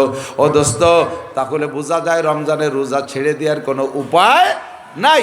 এখন আপনি বলেন, আল্লাহ আমি তো সফরে আইছি, চিটাগাং সেহরিও পাই না, ইফতারও পাই না, আমি কিভাবে রোজা রাখবো? আমি বাড়ি আছি কিন্তু এমন অসুস্থ, আল্লাহ রোজা রাখলে আমার জীবন নিয়ে টানাটানি। আল্লাহ কায় মৌলানা নাসির যত শক্তভাবে বলুক না কেন, তোমার জন্যে এই ভাঙ্গা ব্রিজের পাশে বিকল্প সড়ক আছে। ওয়াইন কুনতুম মারিদান আও আলা সাফারিন ফাইদ্দাতুম মিন আইয়ামিন উখার, যদি তুমি অসুস্থ হও অথবা সফরে থাকো, অসুস্থ হও বা সফরে থাকো, তাহলে তোমার রোজা এখন রাখা লাগবে না। তোমার সামনে ভাঙ্গা ব্রিজ, বিকল্প সড়ক, রমজান চলে যাওয়ার পরে সুস্থ হইলে সেই সময় বাড়ি যেয়ে রোজা রাখবা। লা ইউকাল্লিফুল্লাহু নাফসান ইল্লা উসাহা, আল্লাহ পাক শরীয়তের কোন বিধান শক্তির বাহিরে চাপাই দেয় নাই। বলেন, দাড়ি রাখতে কষ্ট না কাটতে কষ্ট? কথা কয় না, রাখতে কাটতে কষ্ট। কাটতে রাখছি তো রাখা হয়ে গেছে, রাখছি তো রাখা হয়ে গেছে, এর মধ্যে কোনো ওজন আছে নাকি? টের পাই না। আগে ছোটোবেলায় যখন দাড়ি হয় নাই, আমার এক ছাত্র ভাই ছিল আবুল হাসান, এইরকম ময়ূর পেকের মতো ধুমসা দাড়ি, আমার মনে হতো যেন 2-300 ওজন ওর মধ্যে। আমি কই, আবুল হাসান এত দাড়িতে কি খারাপটাই নেই, ওজন বারবার মনে হয় না? কয় যে কবে হলো আর কোন জায়গা হয়ে রয়েছে তাই তো টের পাই না। পরে নিজের আর পরে বুঝি। আর দাড়ি রাখা, কাটার ভিতরে কষ্ট, রাখার ভিতরে শান্তি, রাখলে কোনো কষ্ট নাই, ঠিক না? এরপরে রাখার ভিতরে সৌন্দর্য, কাটার মধ্যে অসৌন্দর্য। রাখার ভিতরে মজা, স্বাদ, আরাম। দেখেন এই যে আদ্যে, দেখেন নিজের দাড়িতে কোনো সময় আদ্যে দেখছেন ফোম পঞ্চ ভাব, ঠিক না? এই দাড়ি যদি কের কোনো জায়গায় সোয়া লাগে সেও খুশি হবে। কার কোন জায়গায় সোয়া লাগবে তা করছি না, এ যদি কের সাথে সোয়া দেন সেও নরম নরম খুশি হবে, ঠিক না? আর দাড়ি কাটার পরে একদিন পরে একটুক একটুক আগা বেরিয়ে হয়, ওই মুখ দিয়ে জারে ডলা দেবেন, সিরিজ কাগজের মতো চামড়া ঝুলিয়ে যাবে, চিল্লি উঠবে। কারে দেবেন তাও করছি না। এই একদিন আগিরে চাষা দাঁড়িয়ে মুখ দিয়ে জারে ডলা দেবেন, সেই ব্যথা পাবে। আর এই দাঁড়িয়ে যে জায়গা ছোঁয়া দেবেন সেই খুশি হবে। কথা কন ঠিক কি ঠিক না? আর রাখছি তো রাখা হয়ে গেছে, কোনো কষ্ট নেই। কাটার সময় কি কষ্ট? যত বড় ধারালু অস্ত্র দিয়ে কাটেন না কেন, ব্যথা একটু করবেই করবে। আর যদি সেলুনি পয়সা দেওয়ার অভ্যাস কম হয়, শেষরামি ওরে যে সেলুনালাকে টাকা দেন না, তাহলে আপনারে দাড়ি জীবনে কোনোদিন নতুন ব্লেড দিয়ে কাটিয়ে দেবে না। দাড়ি চাস্তিছে, খরাক খরাক খরাক করবে, কি দাড়ি চাচ্ছি না ছাগলের চামড়া চুলি, কথা কই না, টা দেবানে 10 টাকা আবার নতুন ব্লেড। ওরে যে ব্লেড দিয়ে দাড়ি চাস্তিছে, এর আগে 5 জনের দাড়ি কাটিয়ে 6-7 জনের বগল সাফ করছে। সে ব্লেডের মধ্যে বগলই গন্ধ। বেলেটে আল কাটা হয়ে গেছে, তাই তোর মুখ আছে, মুখ লাল হয়ে গেছে। দাড়ি কাটতে কষ্ট, আবার কাটার ভিতরে কত বড় গুনাহ। মুখে যদি 1000 দাড়ি হয়, একটা দাড়ি কাটলে আপনার একটা কবিরা গুনাহ। 1000 দাড়ি কাটছেন, 1000 কবিরা গুনাহ। একটা কবিরা গুনায় 7000 বছর জাহান্নাম। মুখে যদি 1000 দাড়ি থাকে, 1000 আছে না কয় হাজার আছে কোনোদিন তো গুনিয়ে রাখি নাই। সবার তো আর 100 কাম 1 সমান না। যদি 1000 দাড়ি হয় তাহলে 1000, 2000 হলে 2000, 5000 দাড়ি হলে 5000 কবিরা গুনাহ। এই 5000 কবিরা গুনার একটা গুনায় 7000 বছর জাহান্নাম। 30, 40, 50 টাকা দিয়ে আপনি জাহান্নাম কামাই করলেন, আর বিনা পয়সায় দাড়ি রেখে দেবেন। কি সুন্দর, কষ্টও নাই, আরাম, দেখতেও সুন্দর। পুরুষের শোভা দাড়ির ভিতরে, নারীদের শোভা চুলের মধ্যে, ঠিক না? নারীরা লম্বা চুল রাখলে দেখতে ভালো লাগে, আর পুরুষের মুখে লম্বা দাড়ি হলে দেখতে ভালো লাগে, ঠিক না? দেখতে কেন? আর বিশেষ করে বুড়ো হয়ে গেলি দাড়ি চন পাক ধরে, তারপরে তো কাটা ঠিকঠাক। কাটা তো কোনো সময়ই ঠিক না। এর দ্বারা বুঝতেছে যে মানে আগে কাটা ঠিক, তাই করছি রিকে যায়। কোনো সময় কাটা হারাম। বাকি বৃদ্ধকালে যে দেখেন মানুষের গালে গোস্ত কমিয়ে এসে গালটা ভেঙে যায়, স্বাস্থ্য খারাপ হয়ে যায়, এই সময় যদি দাড়ি দুড়ি চাইছি এক করে বসে থাকে, কি বিশ্রী দেখা যায়।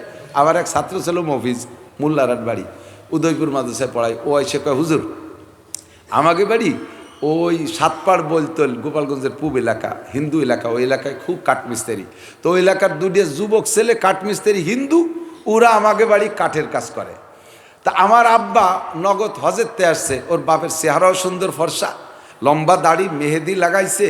আর ফর্সা চেহারার পর মেহেদি লাগাইলে দাড়িতে চেহারাটা আরও উজ্জ্বল হয় না? এরপরে এই গোলাপি কি বলা হয়, গিয়ে কালারের একটা জুব্বা, সৌদিয়ান জুব্বা এ গায়ে, আর টুপি তো আছে, তার উপরে আবার লাল একটা নতুন রুমাইল দিয়া, আর সোনালি ফ্রেমের একটা চশমা।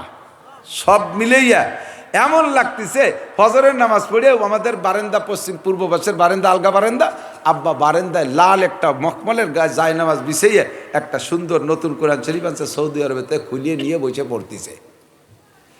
ওই যুবক দুইজন উঠোনের পূর্ব পাশে, ওরা ওই কাঠের কাজ করতে করতে দুইজনের নজর পড়ছে আমার আব্বার দিকে।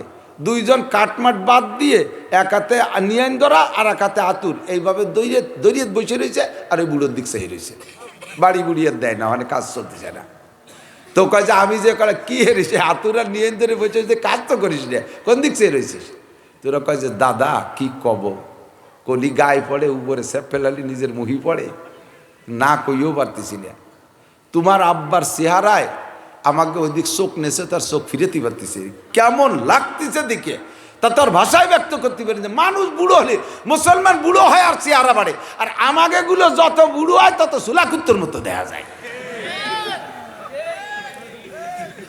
যত বুড়ো হয় তত সুলাকুত্তর মতো দেখা যায়। বুড়ো মানুষ দাড়ি কাটিয়া চার দোকানে তে মাথা হয়ে বসে বুসুম দিয়ে সুলাকুত্তর মতো। কথা কন, দাড়ি রাখবেন, দেখতে সুন্দর হবে। আপনি বুড়ো কালে কি জন্য দাড়ি কাটেন? আর একটা বিয়ের নেশা আছে, চাকরির আশা আছে।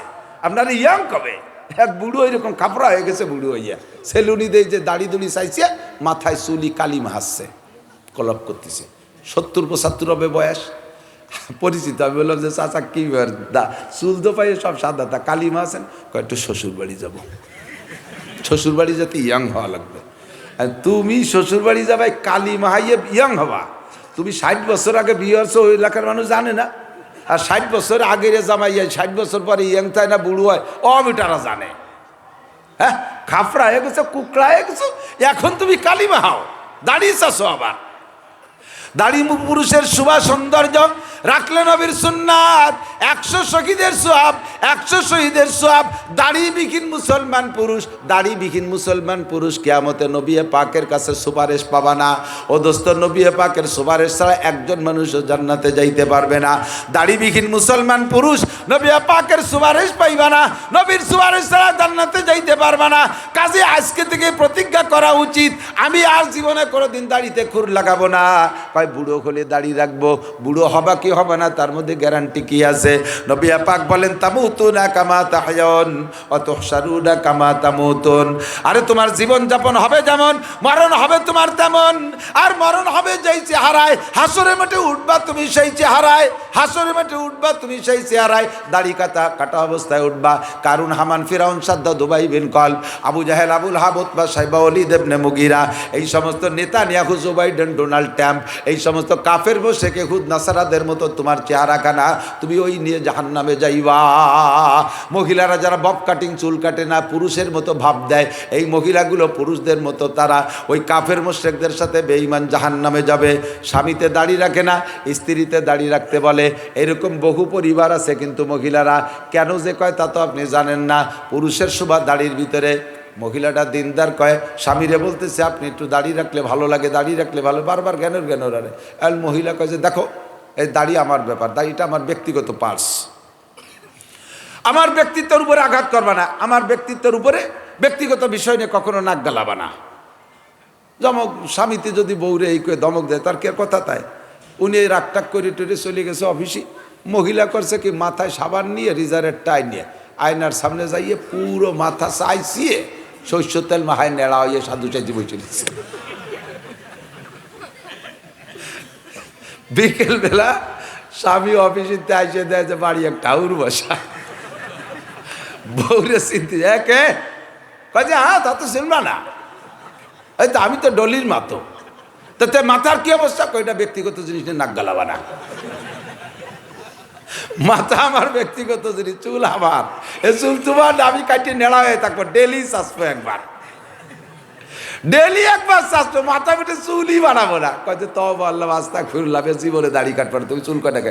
আরে পুরুষে দাড়ি কাটলে যত খারাপ দেওয়া যায়, মহিলারা মাথা চাইছে বলি তার চেয়ে কয়েকশো গুণ বেশি বেকায়দা না, কি মহা বেকায়দা। এমন বর ফালায় পড়লে দাঁড়িয়ে রাখা সম্ভব? আরে ফালায়, বোর ফালায় পড়ে দাঁড়িয়ে রাখবো কেন? আমার নবী বলেছেন দাঁড়িয়ে রাখা ওয়াজিব। কসু সারে বাবা ফুল্লুহা, মোসে ছোট করো, দাঁড়িয়ে বড় করো। কতক্ষণ দাড়ির পরিমাণটা একটু শুনে নেবার এদিক তাকান। আমাদের দেশে বহুত কালারের দাড়ি দেখা যায়। সুন্নতে সৌদি, সুন্নতে সৌদি, সুন্নতে ইহুদি। দেখেন ওই যে ওই পশ্চিমেরা দাঁড়িয়ে রাখে। এই ইউক্রেনের প্রেসিডেন্ট জেলেনস্কি দাঁড়িয়ে আছে, একটু একটু খাইজনি, বগল এসছে, দাড়ি ছোট, বগল ভালোই বড়। ওলামা ইকরামের কাছে শুনে দেখেন, মুরব্বী প্রবীণ আলেমরা বসা, চার মাযহাবে চার ইমামের অনেক মাসালা নিয়ে মতানৈক্য আছে। ইমামে আবু হানিফা বলে নামাজে একবার কানে হাত দিতে হবে। শাফি মালিকি মাযহাবে কয় বারবার কানে রফে দান করতে হবে। ইমামে আবু হানিফা বলেন তাহতা সূরা সানা বানতে হবে নাভির নিচে, পুরুষরা আর মহিলারা বুকের উপরে। আর অন্যান্য মাযহাবে আছে বুকের উপরে নারী পুরুষ সবাই সানা বানবে। আমাদের মাযহাব ইমামের পিছনে মুসল্লিরা সূরা ফাতিহা পড়বে না। আর মালিকি শাফি মাযহাবে আছে ইমামের পিছনে মুসল্লিরা সূরা ফাতিহা পড়তে হবে। আমাদের মাযহাবে পুরুষরা পা দাঁড়ানোর সময় দুই পায়ের মাঝখানে 4 আঙ্গুলের বেশি চাপাবে না, সর্বনিম্ন 4 আঙ্গুল। আর সর্বোচ্চ আধা হাতের বেশি পাও ফাঁক করবে না পুরুষরা দাঁড়ানোর সময়। মহিলারা দাঁড়ানোর সময় দুইটা পা একেবারে মিশাইয়া রানকে চাপা করে দাঁড়াবে। এইটা হলো মহিলাদের মাসালা।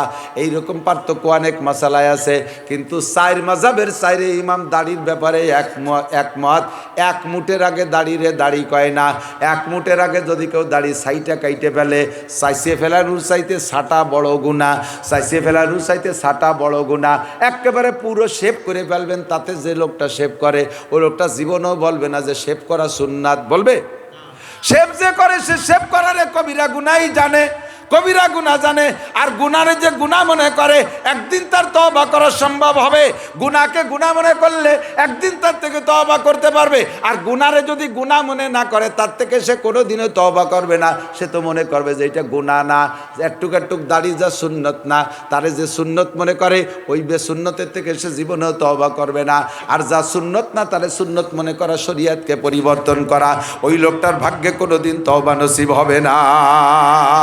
আহসানুল ফতোয়া 3য় খণ্ড বাবুল ইমামতের মধ্যে দেখবেন, আহসানুল ফতোয়া 3য় খণ্ড বাবুল ইমামতের মধ্যে লেখছে, এই যে ইমাম সাহেব দাঁড়িয়ে খাটো করে পিছি করে সাইটে রাখে, 1 মুঠ হওয়ার আগে কাইটে খাটো করে ফেলে, ওই ইমামের পিছনে নামাজ পড়া মাকরুহে তাহরিমি, ওই ইমামের পিছনে নামাজ পড়া মাকরুহে তাহরিমি। জুনায়েদ বাবুনগরী রহমাতুল্লাহ আলাইহি একটা বই লিখেছেন, একটা কিতাব লিখেছেন, দাড়ি কি শরঈ হাইসিয়াত, দাড়ি কি শরঈ হাইসিয়াত। ওর ভিতরে লেখছে কয়েকটা গুনাহ হলো, কয়েকটা গুনাহ হলো, একটা গুনার সহযোগী, একটা গুনার সহযোগী। খেয়াল করেন কয়েকটা গুনাহ। কওমে লুতের একটা স্বভাব ছিল, কওমে লুত আলাইহিস সালামের কওমের একটা স্বভাব ছিল, তারা ছিল সমকামী। সমকামী, সমকাম করতো কাদের সাথে? ইয়াং আমরুদ যুবকদের সাথে, ছেলেদের সাথে, একেবারে শিশু বাচ্চা না। আবার দাড়ি দুড়ি হয়ে গেলে তা আবার মেয়েদের মতো লাগে না, চেহারা সৌন্দর্য থাকে না। দাড়ি হওয়ার আগে 13, 14, 15 বছরের যুবকদের চেহারার ভিতরে একটা আকর্ষণ আছে। এই আকর্ষণে সেই সমস্ত যুবকদের প্রতি তারা আসক্ত ছিল, এদের সাথে সমকাম করত। এরপরে যখন ছেলেদের, ওই চেহারাওয়ালা ছেলেদের দাড়ি গজায় যাইতো, তখন তাদের ভিতরে আকর্ষণ কমে যায়। বিদায় দাড়ি চাইছে, তারা দাড়ি চাইছে, তাদের এই আমরুদিটা ঠিক রাখতো। এই দাড়ি চাষা শুরু হয়েছে কওমে লুতের থেকে। এই জন্যই বলা হয় কওমে লুতের যে কারণে তাদেরকে ধ্বংস করছে সেটা হলো তাদের সমকাম। আর এই সমকামরে সহযোগিতা করছে দুইটা জিনিসে, তিনটে জিনিসে। একটা হলো দাড়ি চাষা, আর একটা হলো টাকনু শুয়ে টাকনুর নিচে প্যান্ট পরিয়া মেয়েদের মতো সাজিয়ে থাকা। 2 নম্বর, 3 নম্বর হলো গান বাজনা গাইয়ে গিয়ে কোমর দুলাই দুলাই গান বাজনা করা। এই 3টে কাম হলো সমকামকে সহযোগিতা করা। কাজেই বলা হয়েছে সমকাম করা যেমন গুনাহ, দাড়ি চাষা তেমন গুনাহ, টাকনু শুয়ে প্যান্ট পরা তেমন গুনাহ, গান বাজনা গা তেমন গুনাহ। ওই একই পরিমাণ শাস্তি তার জন্য বরাদ্দ। ও মুসলমান, দাড়ি আর কাইটেন না, কিয়ামতে নবী পাকের কাছে সুপারিশ পাবেন না। আল্লাহ তাআলা হেফাজত করুক। দাড়ি রাখার মধ্যে শান্তি, কাটার মধ্যে অশান্তি। রাখতে পয়সা লাগে না, কাটতে পয়সা লাগে। কতক্ষণ?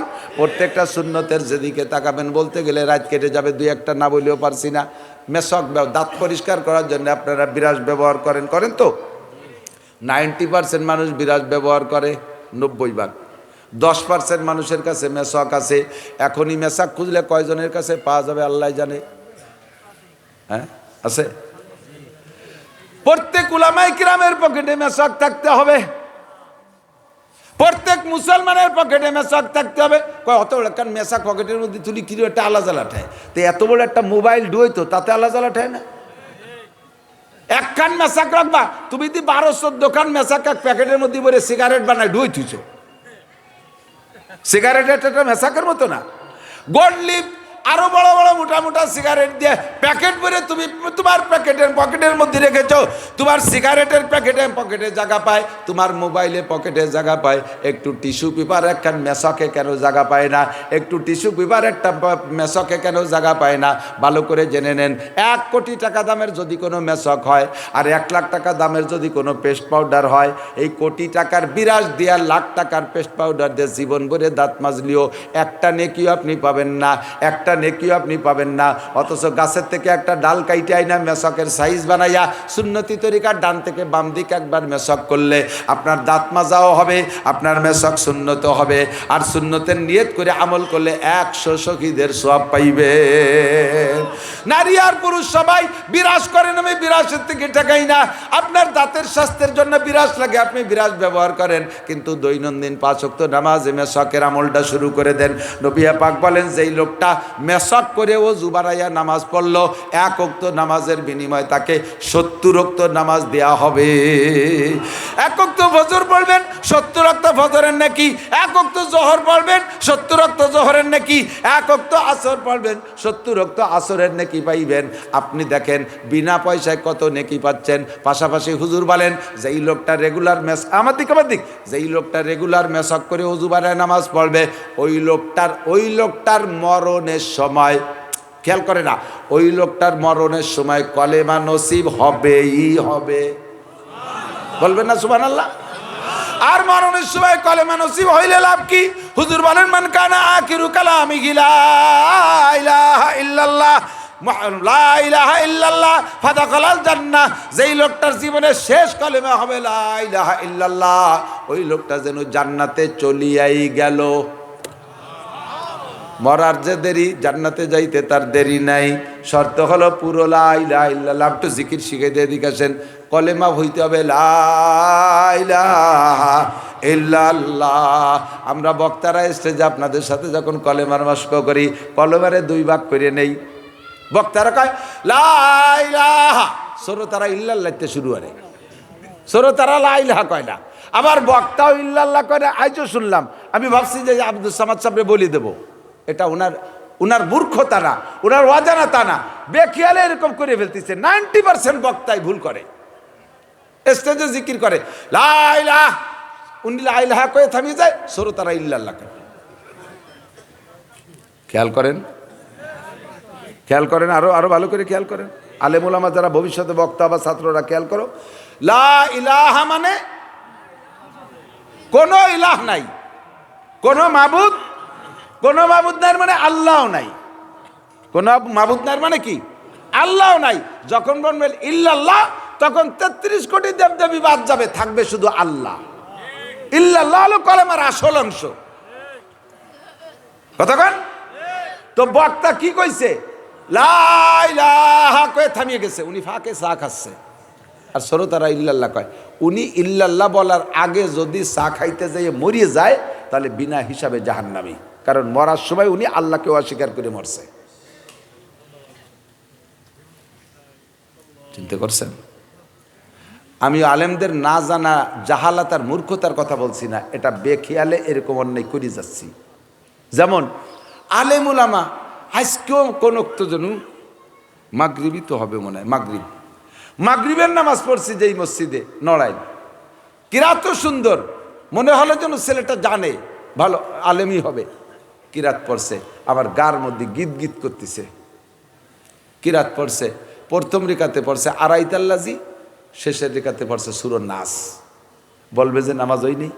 100% নামাজ হয়ে গেছে, 100% নামাজ হয়েছে, চুল পরিমাণ ক্ষতি হয়নি।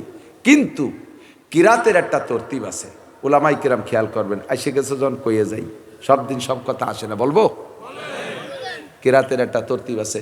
আলেমরা বলেন কুরআন শরীফের তফসির দেখবেন যে একটা আয়াতের তফসিরের পরে পরের যে আয়াতটা আসতেছে, এই দুইটার মাঝখানে লিখে দেয় রব্তে আয়াত। ওই আয়াতের পরে কুরআন শরীফের এই আয়াতটা কেন লাগানো হয়েছে, এই দুইটার মধ্যে মিল কি। আগের সূরার পরে এই সূরাটা, সূরা বাকারার পরে আল ইমরান কেন, এই রব্তে সূরা, ওইটার পরে এটা না দিয়া সূরা নিসা দিত, আল ইমরান দিল কেন? এই কেনটা লেখা আছে এরকম রব্তে সূরা। মুফাসসিরিনে কিরাম, সাহাবায়ে কিরাম বড়রা বসে এইভাবে দেখে শুনে কোরআন শরীফ 30 পারা যেভাবে আসছে পড়েন আপনারা, হুজুর আলাইহিস সালাম তো এভাবে সাজায় রেখে যায় নাই। সাহাবায়ে কিরাম সুন্দর করে বসে সাজাইছে তার আয়াতের অবতরণের দিক দিয়ে, তরজমার দিক লক্ষ্য করে, শানে নুজুল দেখে, ইত্যাদি দেখে সাজাইছে। ফালাক আর নাস এই দুটো সূরা জিবরিল আলাইহিস সালাম হুজুরের কাছে স্বপ্নে যোগে পৌঁছাইছে, ডাইরেক্ট না। ফালাক আর নাস হুজুরকে জাদু করছে লবিদ ইবনে আসম, এই জাদু কাটার জন্য 2 সূরার মধ্যে 11 আয়াত, নাসে 6 আয়াত, ফালাকে 5 আয়াত। হুজুরের নামে জাদু করছে, একটা মানে চুলের ভিতরে 11টা গিরে দিয়ে মন্তর করে, এরপরে একটা ইন্দারা কূপের ভিতরে খেজুরের খোসার ভিতরে পেঁচাইয়া একটা ইন্দারা কূপের তলদেশে যাইয়া একটা পাথরের পর রেখে আরেকটা পাথর দিয়ে চাপা দিয়ে তুইছে।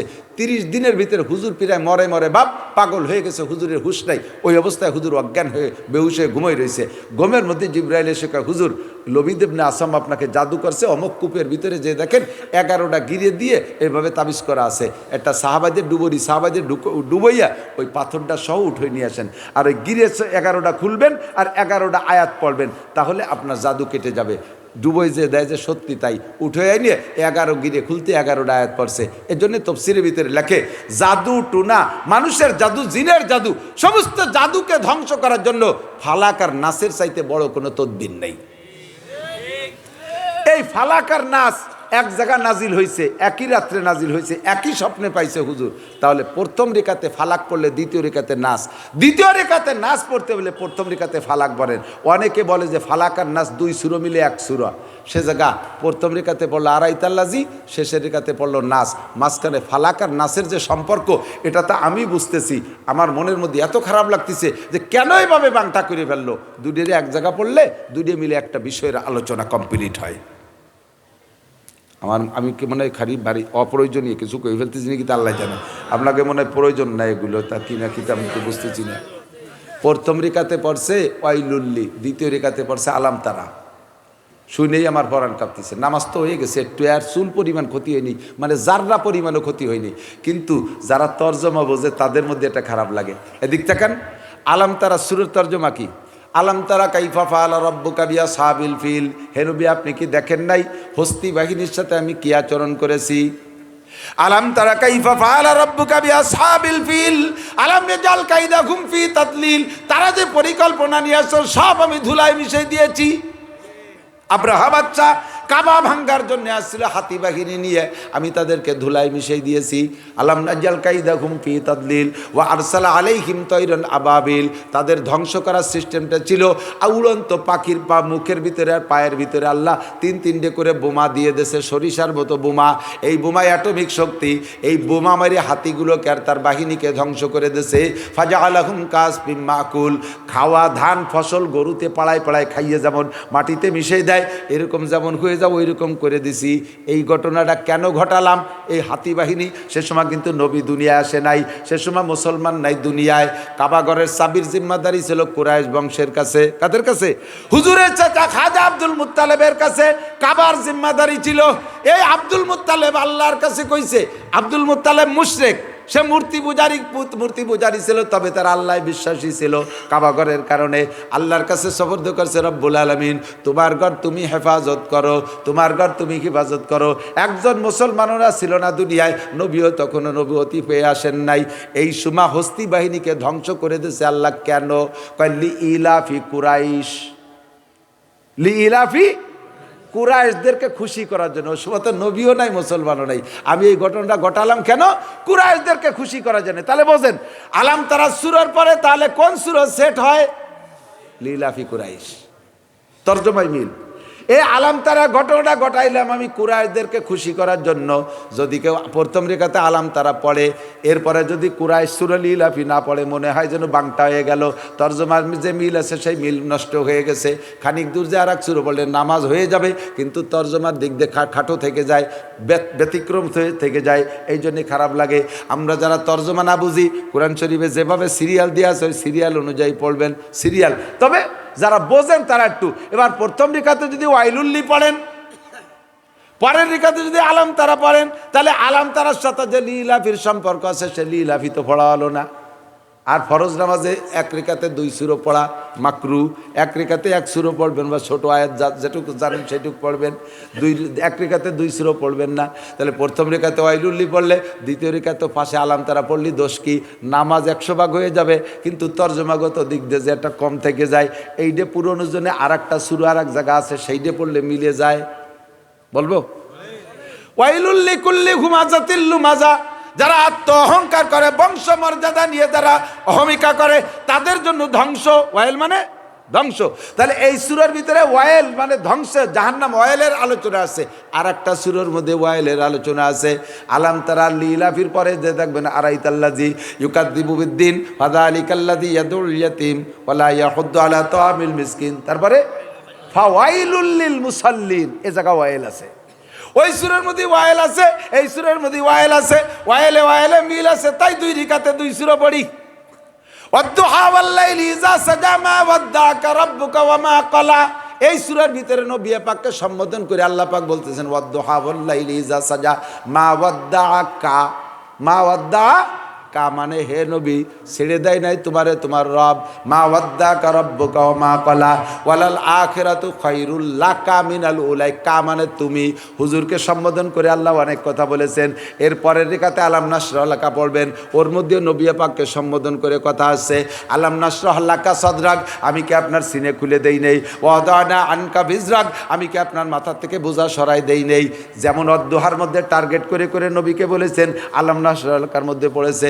এই জন্য প্রথম রেখাতে ওয়াদ্দোহা পড়লে দ্বিতীয় রেখাতে আলাম নাশরাহ লাকা পড়বেন, যারা জানেন।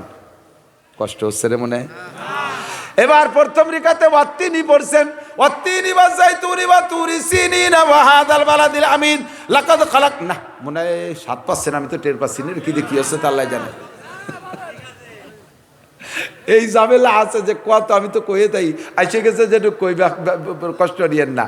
ওয়াত্তিনি ওয়াযাইতুনি ওয়া তুরি সিনিনা ওয়া হাযাল বালাদিল আমিন লাকাদ খালাকনাল ইনসানা ফি আহসানি তাকওয়িম সুম্মা রাদাদনাহু আসফালা সাফিলিন। তারপরে ইল্লাল্লাযীনা আমানু ওয়া আমিলুস সালিহাতি ওয়া তাওয়াসাউ, এই অত্তিনি সূরা তো বড়, এর বিষয়বস্তুও যা একেবারে হুবহু বিষয়বস্তু। ওয়াল আসর ওয়াল আসরি ইন্নাল ইনসানা লাফি খুস ইল্লাল্লাযীনা আমানু ওয়া আমিলুস সালিহাত।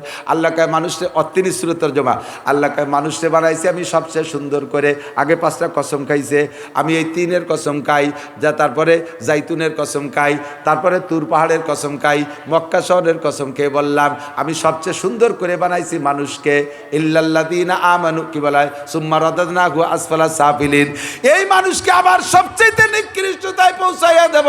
ইল্লাল্লাযীনা আমানু ওয়া আমিলুস সালিহাত ফালাহুম আজরুন গায়রু মামনুন, শুধুমাত্র তারা বেঁচে যাবে এই বিপদ থেকে, এই বিপদ থেকে, ক্ষতির হাত থেকে তারা বাঁচবে যারা ঈমানদার আর যারা আমলদার। আর এই কথাটা আবার সূরা আসরের মধ্যে দেখেন, ওয়াল আসর, এ জায়গা আল্লাহ কসম খেয়ে কয় ওয়াল আসরি ইন্নাল ইনসানা লাফি খুসর, আমি সময়ের কসম খেয়ে বলি সমস্ত মানুষ ক্ষতির ভিতরে। ইল্লাল্লাযীনা আমানু ওয়া আমিলুস সালিহাত, কাজেই প্রথম রেখাতে 3 পড়লে শেষের দ্বিতীয় রেখাতেও আসর পড়বেন। তর্জমার দিক দিয়ে সুন্দর একটা মিল, বুঝতে পারছিনি কি একটু? আলেমুল আমাকে কি একটু উপকার হয়েছে কথায়? আপনারা জানেন না তা না, স্মরণ করাই দিচ্ছি দোস্ত, ব্যাপারে মনে এনে যে আমাকে ছাত্র মনে এনে নিয়েছে। আপনারা সবাই আমারে 50 বছর পড়াতে পারে, এলে বাস আমি জানি। আর একটা কথা না কেউ পারতেছি না, কব সূরা ফাতিহা পড়বেন কিভাবে? সূরা ফাতিহায় 7 আয়াত, 7 আয়াতে পড়ে পড়ে নিশেষ ছাড়ি দেবেন, প্রত্যেক এক এক আয়াত পড়ে নিশেষ ছাড়ি দেবেন, একে নিশেষে বলা দললি নিজে ঠেকবেন না। আলহামদুলিল্লাহ রাব্বিল আলামিন রহমানির রহিম মালিকি ইয়াউমিদ্দিন ইয়্যাকা না'বুদু ওয়া ইয়্যাকা নাস্তাঈন ইহদিনাস সিরাতাল মুস্তাকিম। হঠাৎ দলিন